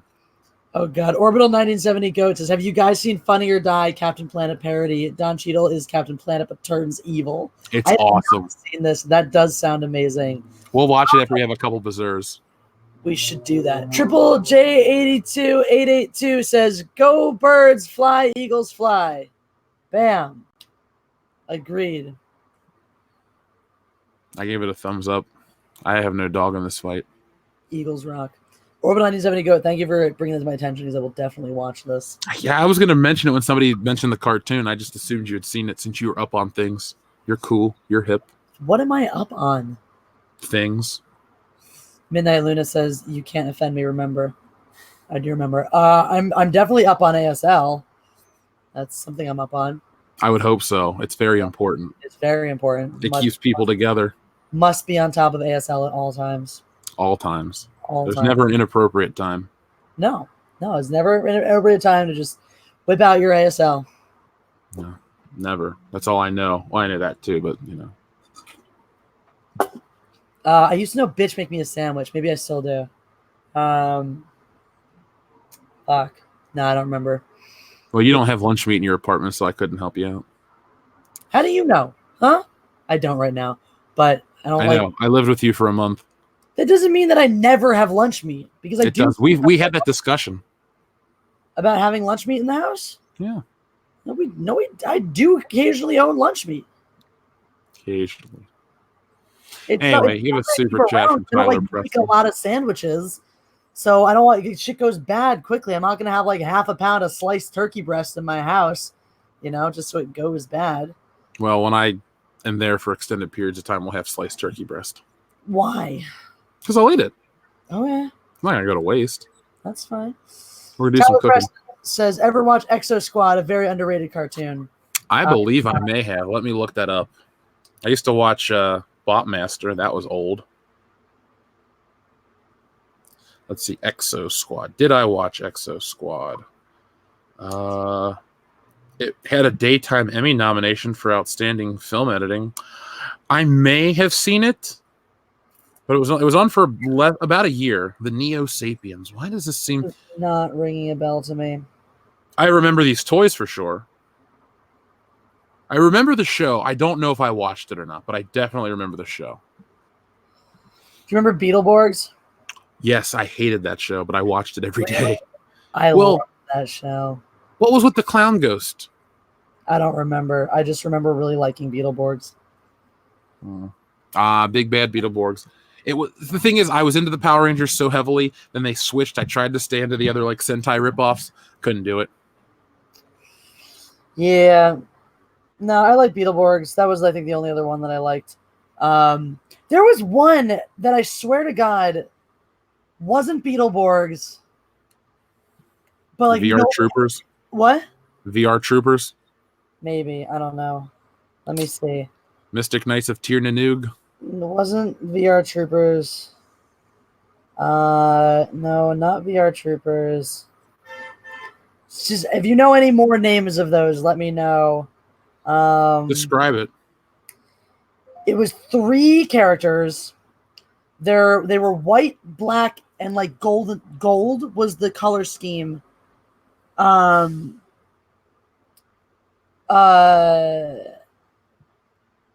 White, black, and gold was the color scheme. Very Beetleborgs VR Trooper style.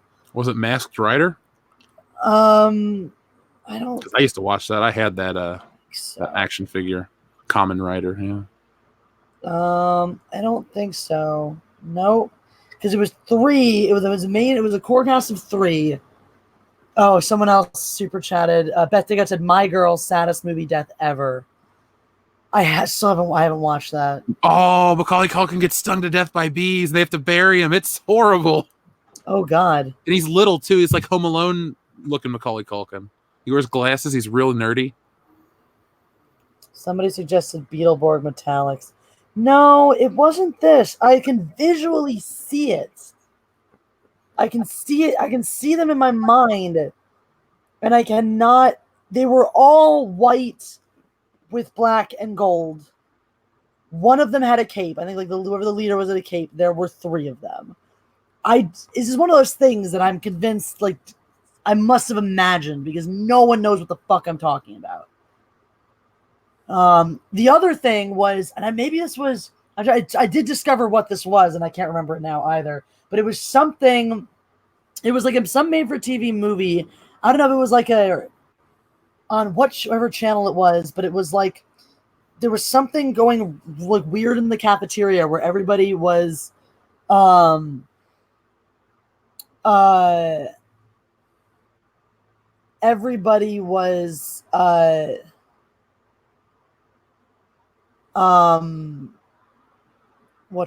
can't I words?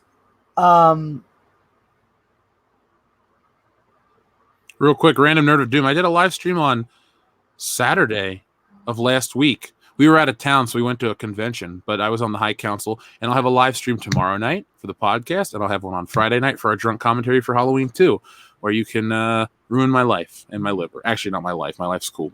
But yeah, we were just out of town for the week, but we had one last Saturday. Guys, just, I am looking up all this suggestions. Superhuman Samurai Cyber Squad. I used to love that show. I don't think I ever watched that one. I'm looking up what people are suggesting. It's not any of the things that you guys have suggested. I keep looking it up to see. So okay, this might have been a Goosebumps movie. It was something. It was in it was a cafeteria. The whole thing in it was like, there were like everyone was being like brainwashed by the cafeteria food. And they, are you sure it wasn't Erie, Indiana? And it ended up being that there were bugs in the food is what the thing was. That's Goosebumps. All right, I thought that was Goosebumps. I couldn't remember. Was it like a Goosebumps movie or something? It was anyway. So far, none of the things that you've suggested is the thing I'm thinking of. Yep, Goosebumps. Okay, good. Nobody ever remembered that. I have every episode on a hard drive if you want to watch them with me. All right, I did love watching that. What was better, that or Are You Afraid of the Dark? I liked Are You Afraid of the Dark because that one wasn't always like just, it was more like psychologically fucked up at parts. Goosebumps was usually just creepy, which was fine, and I liked that. But whatchamacallit? Are You Afraid of the Dark had episodes that like fucked with your head. That's why I think it was a better show as well. I agree. Like that one, the one that's always stayed with me was when it turns out like the kid was trapped in a pinball machine. That one's like always stuck with me for whatever reason.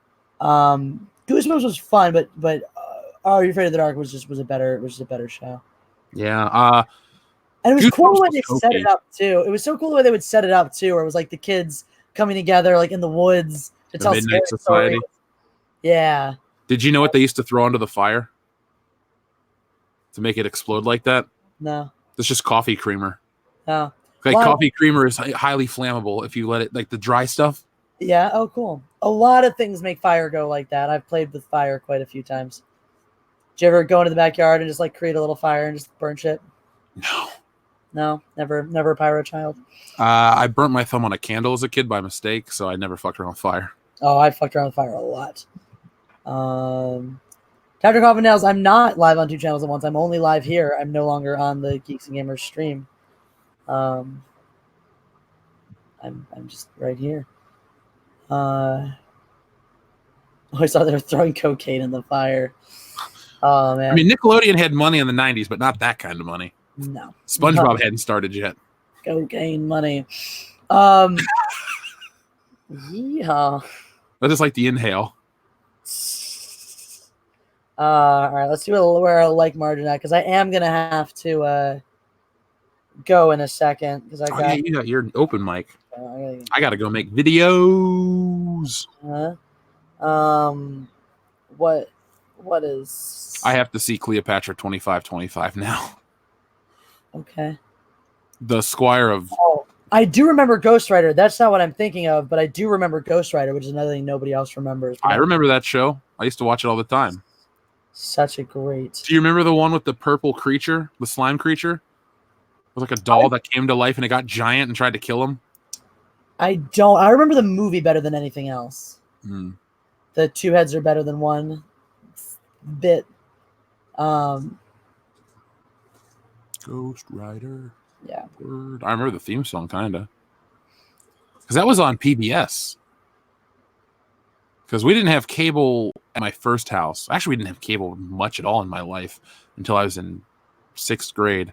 But I do remember watching a lot of shit that was on Fox and WB and PBS. Yeah. Maybe that's why I didn't really watch Ninja Turtles either, because I think it was on CBS.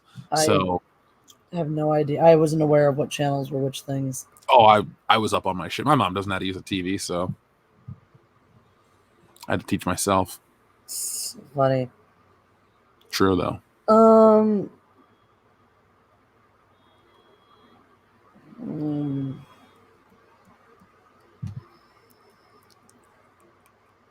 Let's see. I really want to know what this show was that I can't remember.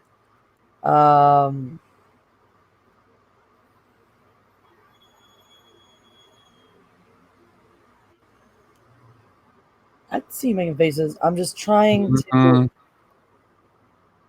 I feel like if I saw the title, I'd recognize it, but I can't find it.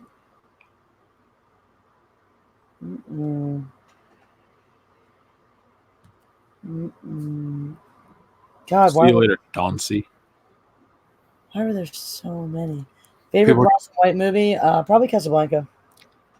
The Maltese Falcon? Still haven't seen that one. Of course. I was jokingly going to say Sin City. That's not it. A lot of good black and white movies. What was that? Stranger on a Train, that Hitchcock movie. That was fantastic. Or The Stranger on the Train, whatever it was. I'm just going to read through the list of these and see what, if anything, sounds familiar. Was it animated or live action? It was live action. And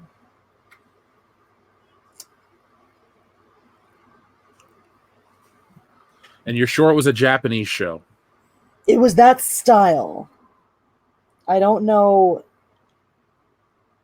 I don't know if it was actually Johnny's, but that's still, for sure. Did you know there's a Sentai show called Milestones? No, I did not know that. Yeah.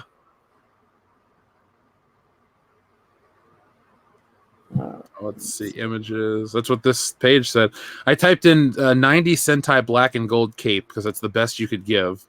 And I just get a whole bunch of pictures of Power Rangers that somebody drew. Yeah. I don't know what it was called. I feel like if I saw the name, I'd know. Are you ever going to find out? I don't know. Don't get eliminated. Oh my God, I love that show. You ever watch MXC? Of course. Loved MXC. That's the perfect drunk show. It is a great drunk show. No.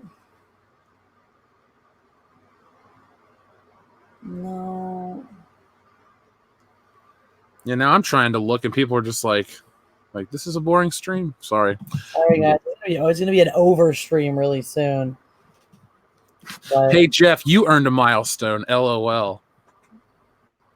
That wasn't me. That was random review. By the way, on the way to Horror Hound, there was a giant rock quarry called Milestone.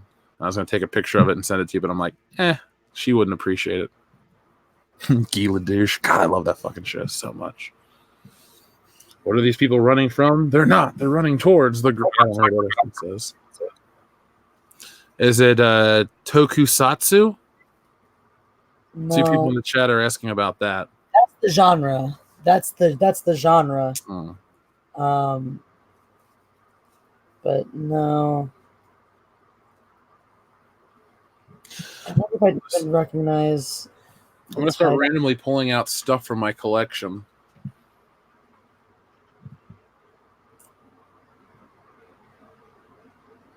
Kill time. Helpful. Oh, well, if I can't help you, here we go. We'll get something cool from one of the P.O. Box listeners. This giant Godzilla. Someone says space giants.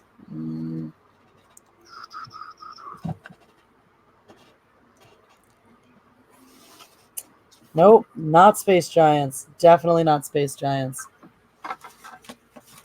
No, it was not Lost in Space.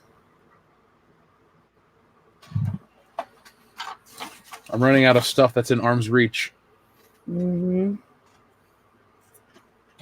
But better not pull that down. It'll hit my Good Morning Pop Culture mug. Don't want to break that. Was it Johnny Sacco? No. Yep. Slugfest Wizard knows what's up. No, Cowboy Bebop is animated though. No, he means the figure I just showed was from Cowboy Bebop. You showed me. I was like, that's not even remotely in the. Okay. Yeah. Okay. I wasn't looking at what you were doing. Yeah, he knows. Right. I have no idea. Was it Spectre Man? No, I don't think so. Because it was like 3 dudes. And I can see it totally clearly. I can picture it completely clearly. But I cannot find this thing. It wasn't. You're sure it was like a Sentai show, right? Yeah.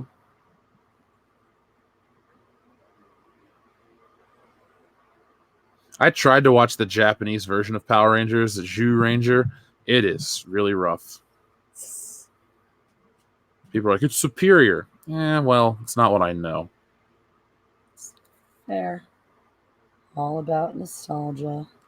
Yeah, it was fun. It was the happiest time of my childhood watching Power Rangers.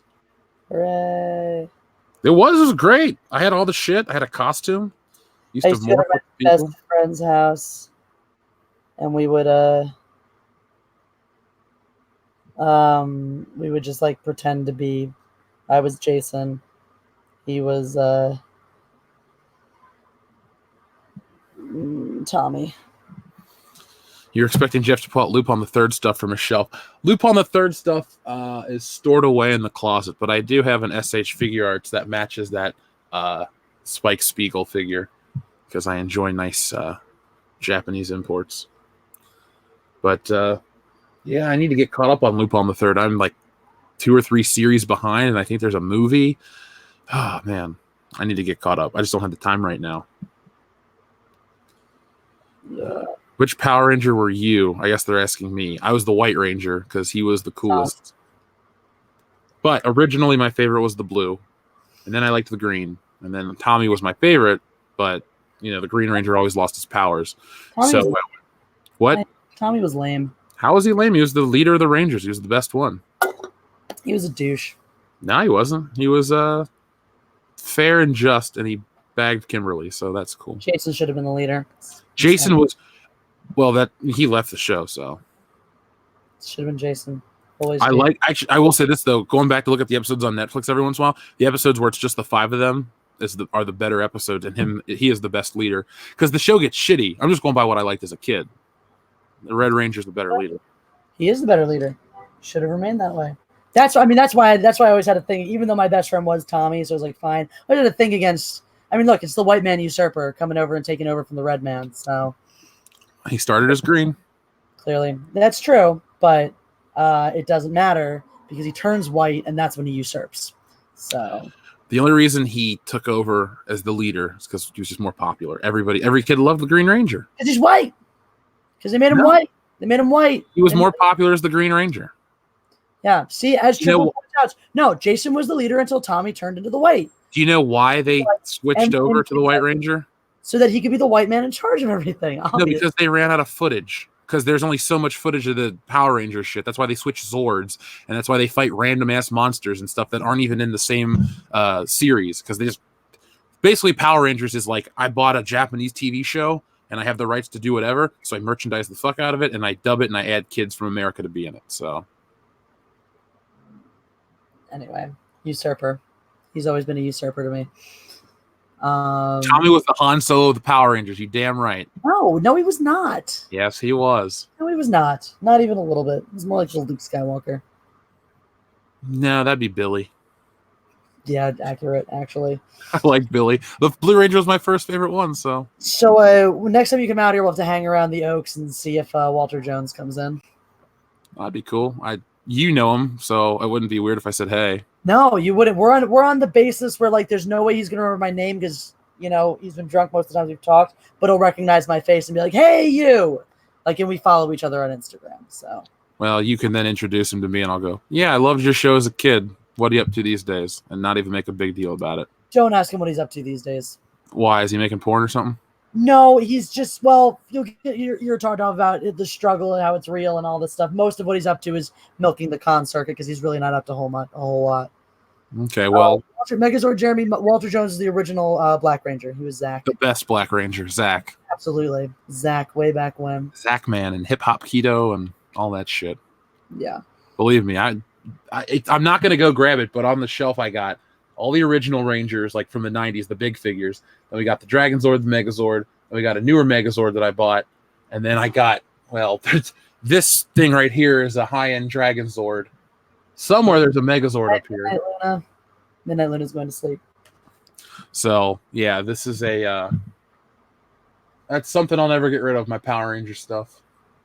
I also got some Dragon Ball Z shit. I don't even know why I have like 80. What? You're going to be like 80, and there's going to be, or swear, when you're 99, there will be no room for me next to your deathbed because you'll just be surrounded by all your toys that you've never gotten rid of. Well, that's okay. We'll both be dying at 99, so. Yeah, I'll be in a different room because you'll just be surrounded by your toys. You realize I'm not going to want to be surrounded by these things. I'll have a special, office for all this stuff. So I'm not going to want to die in there. So you can just go and sit and look at it all. Yeah, pretty much. It's just stuff I have that I don't want to get rid of. I used to be really like that. I used to be really like, all this stuff. And I definitely have things I don't want to part with, but just at a point for me, it's just like, I'm not going to like walk into a room and just spin in a circle and like take a moment and be like, that thing, this thing, and just like appreciate all that shit. It's as much of a part of me as the Eagles are for you. So that's fair, but at the same time, like I don't have like a million bobblehead statues of it. You know, like I'm not judging. I'm just saying like it's just a part of you that I don't get. That's all. I'm not trying to be judgmental or like saying it's wrong or anything. It's just something I don't personally understand. You'll have to live with my 55 Rock action figures. Where are they all gonna go? You realize almost all the stuff that actually I would. Well, in the beginning, I'm not bringing any of this out. I know. I'm just saying, like in general, in life, like you have to keep buying bigger houses. It's just have rooms to fill with this stuff. Oh, I would only need an office. I would work out of anyway. Yeah. Like I would never get rid of my comic books. So. And like having duplicates of things, like. I don't have duplicates of really much. I have like I could count on one hand a few things that I have duplicates of, and that's it. Only because either I got them super cheap or they're super rare. So like somebody mentioned this thing called a Legacy Dragon Dagger. When I was out of college, I needed money, so I bought all they had at Toys R Us and resold them because I was kind of broke. I made $1,200 in like a week, so that was pretty good when you're just out of college and you need some money. So sure. Yeah. But yeah, I don't have doubles. Like the original stuff I only have singles of because when you're a kid, my mom's a single mom. She wasn't able to buy me 5 Green Rangers. Plus, the Green Ranger only came with the Dragon Zord. So, anyway, that's collector talk for another time. I don't know if I want a Jesse action figure. Tyler Preston, you realize I am a nerd, right? Like, you can be nerds in different ways. I'm a massive fucking nerd. I just don't collect toys. That's all. I have a huge library of books. Some I haven't read, obviously, but a lot of them I have. I have my big, like, I love coffee table edition books. I have all the Marvel, DC encyclopedias, 300s over there, How to Draw Comics, Avengers, Spider-Man books from the 90s, all kinds of. I got a rock and roll encyclopedia. I love books. I'm not saying you don't. I'm just saying I mean, look, like I have 1,000 necklaces, because I really, really like them, and I don't wear all of them. I'd like to have some place where I can hang them all up so I can see all of them and wear more of them. But like, it's just that's a me thing. Everyone has their things, like the stuff they like. I could have 8,000 Eagles jerseys, and that would be great. But you also wear Eagles jerseys, like that's clothing. I don't buy stuff, like stuff, like things to own. I couldn't tell you the last time I spent money on like an item, like a toy or a figure. Well, your listeners send them to you. My listeners send me stuff too, True. but a lot of the stuff you'll see from me is like Han Solo shit. Because I don't sit and go, look what I got a Han Solo, but I got tons of Han Solo shit. And I have a Han Solo dinner plate set. I was thinking about bringing that out because it's new. It's not like some vintage thing I have. I was like, we could eat off Han Solo plates together. I'm okay with that. All right, then I will. When I come out in January, I'll put those in my luggage. Well, Orbital 1970, you absolutely can, but you still fucking paid for it, so go fuck yourself. You know what? Triple J 82882. I collect Zelda stuff. I don't have it within arm's reach, but I have a cool Zelda Mafex figure and a couple of the Zelda books, the big Dark Horse ones. I love Zelda. It's my favorite game. Well, Grand Theft Auto is my favorite game series. Zelda's a close second. I think I have Zelda somewhere by me. Oh, well, it's on the Switch. Who cares right now? Megazord Jeremy is awesome. Megazord Jeremy is a jerk. I love Megazord Jeremy. He's my pick for listener of the stream. He's definitely not mine. Mine is Midnight Luna because she rolled with my really, really offensive joke. So, gotta love her. All right, I gotta get going though because I gotta go soon to my thing. So you're just gonna leave the stream on, and I'll continue to tell people about all this cool stuff. You can if you want. I don't care. I have stuff I have to do. All right, do it. And Mega Man's a great game series too. Mega Man X, my favorite Super Nintendo game. Fun. All right, I'm sorry, Tyler Preston. Maybe it's just a figment of my imagination. He's trying to figure out what I. Yes, Megazord Jeremy, I would be the fun parent. Yeah, because I don't want kids right now, so I would. Nor do I. I'm not prepared financially. I got to keep all this shit going. I'm gonna be an amazing. No, Jeff's gonna be the fun parent. That's like, all right, kids, here have 8,000 toys. I'm gonna be the fun parent who's like, all right, kids, we're gonna go on an adventure this weekend. You do realize that kids would never get any of this shit, right? That's fine. No, that's my Batmobile, not theirs. So we can buy them one. So we're gonna have a room that's entirely filled with toy. Even Gary lets his kids play with his toys. All right. I was an only child, I'm and sorry. I never let my friends ruin my shit. I'm not gonna let the You mean like spawn your of my friends loins ruin my Power Wait, Rangers. I'm sorry. I'm not gonna be the fun parent. Right. Jeff's gonna be there like you can't play with my toys. That's how unfun you are. As I confuse you. No, it's like Dion. He doesn't let D2 play with his shit. He buys D2 a whole full. He has a playroom full of his own shit. He doesn't need to play with his $90 RoboCop. I will not stand for this. I'm gonna be like, you guys have fun. Mom's gonna go take a horse into the mountains. Up to you guys. You want to sit home and play toys with Dad? That's fine. Mom will have a great retreat away from all this bullshit. We'll have Xbox and PlayStation. They can choose that or the horse. I might go on the horse with you. I'm not really as indoorsy as you think. I just like my stuff. Mm-hmm. Well, if the kids want to stay home and play with toys, you get to stay home and play with toys. I think they're gonna, they might want to play with Wolverine and Cyclops. We'll get them in there with the good X-Men.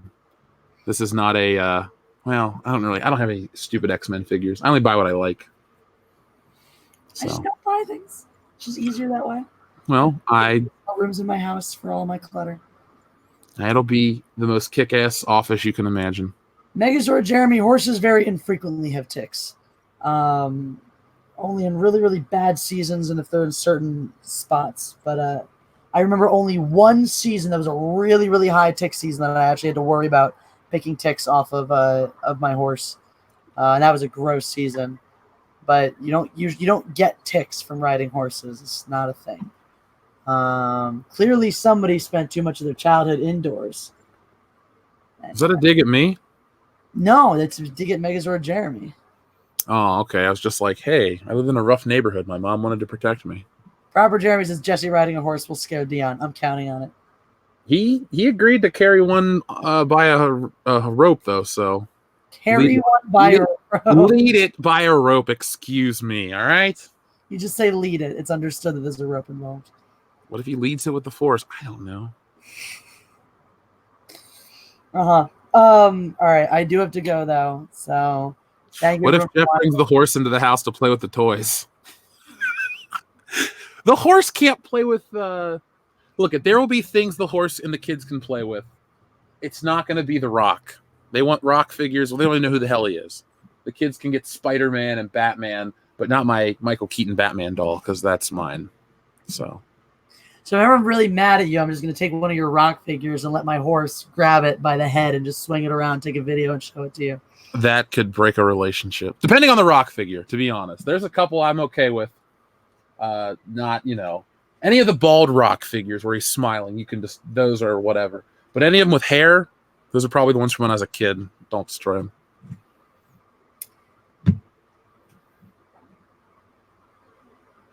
I'm just going to say, if losing an action figure could destroy a relationship, I'm a little bit upset. A little bit concerned. It wouldn't be about losing an action figure. It would be taking something I like from when I was a kid and maliciously destroying it because you're unhappy about something. You would deserve it if I did. I'm not that kind of person. I'm not like... Not that kind of person either. You spent a month with me. You know what kind of guy I am. I do too. I do. I never once was like, I miss my stuff, and I never once did anything to you, so... Contrary to popular belief, I do enjoy being around you, so... Yeah, definitely contrary to popular belief at this point. I know, right? People were like, are these people going to kill each other? I'm like, maybe. This is why nobody thinks we're going to last, because this is all they see of our relationship. Yeah, well, that's all they're ever going to see. They'll think we hate each other. They will. They can continue to think that. Yeah. Kayfabe and the HJ. I was talking earlier, though, about on the other stream, because people were like, or Anna was like talking about how much she hates PDA, and I was like, well, don't ever hang out with me and Jeff. She was lucky. The one time she came over to visit, I was really sick, so I just sat on the couch by myself. Yes, I didn't really want to be bothered, but accurate. Even then, I think we still had a couple moments. And she was like, "Oh." Who was the Team Jesse was there for some of it. I felt bad for them. Only a little bit. Will Jeff kill the kids accidentally if they break the Rock action figures? Proper Jeremy and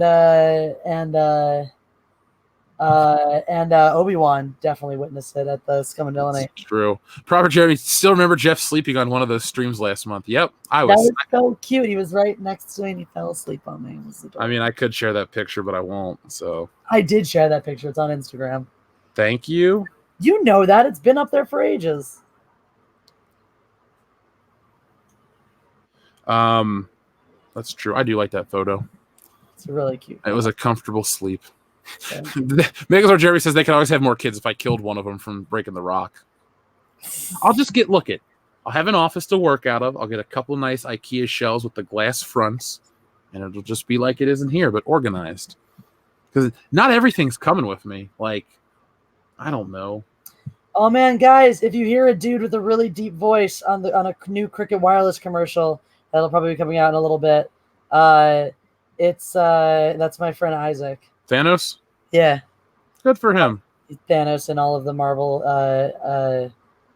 in the Marvel, whatchamacallit, animated media in their video game and their show and all that stuff. I could clone my kids like Dr. Venture. You know what? Orbital 1970 goes right. I'm just going to give the kids all 50 Rose Tico action figures that I have. Oh, they changed Instagram. Interesting. That's horrible. Do not treat children that way.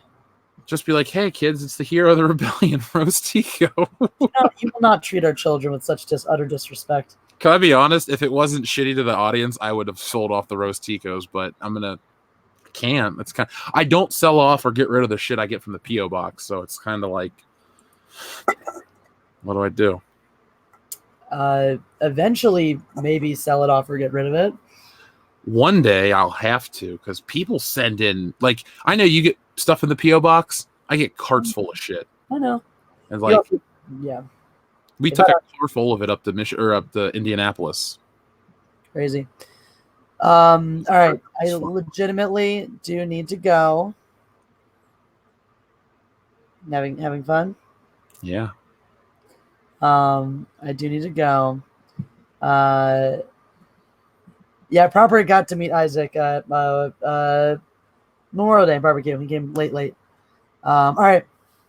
It was a pleasure streaming. It was fun. It was a lot of fun. Up until the point where you couldn't figure out what that show was. I thought this was our best episode. It was very good, and then I got distracted. Shit happens. All right. Already naked. You're a wonderful audience. Jeff, you're an acceptable boyfriend. I'm an acceptable co-host. I'm a good boyfriend. All right. You're an excellent boyfriend. There you go. That's more accurate.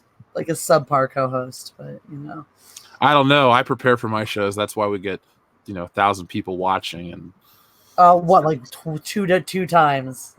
2 times. My record is 5,000 on my channel. Yeah. Rub it in, why don't you? Do I ever mention numbers on YouTube? Doing it right now. You try to discredit our success. I'm just defending the channel. I'm not trying to discredit your success. I simply told you I found you to be a subpar co-host. It's not discrediting your channel success. No need to get defensive and start getting all touchy and nasty. Jeez. Now you're getting nasty.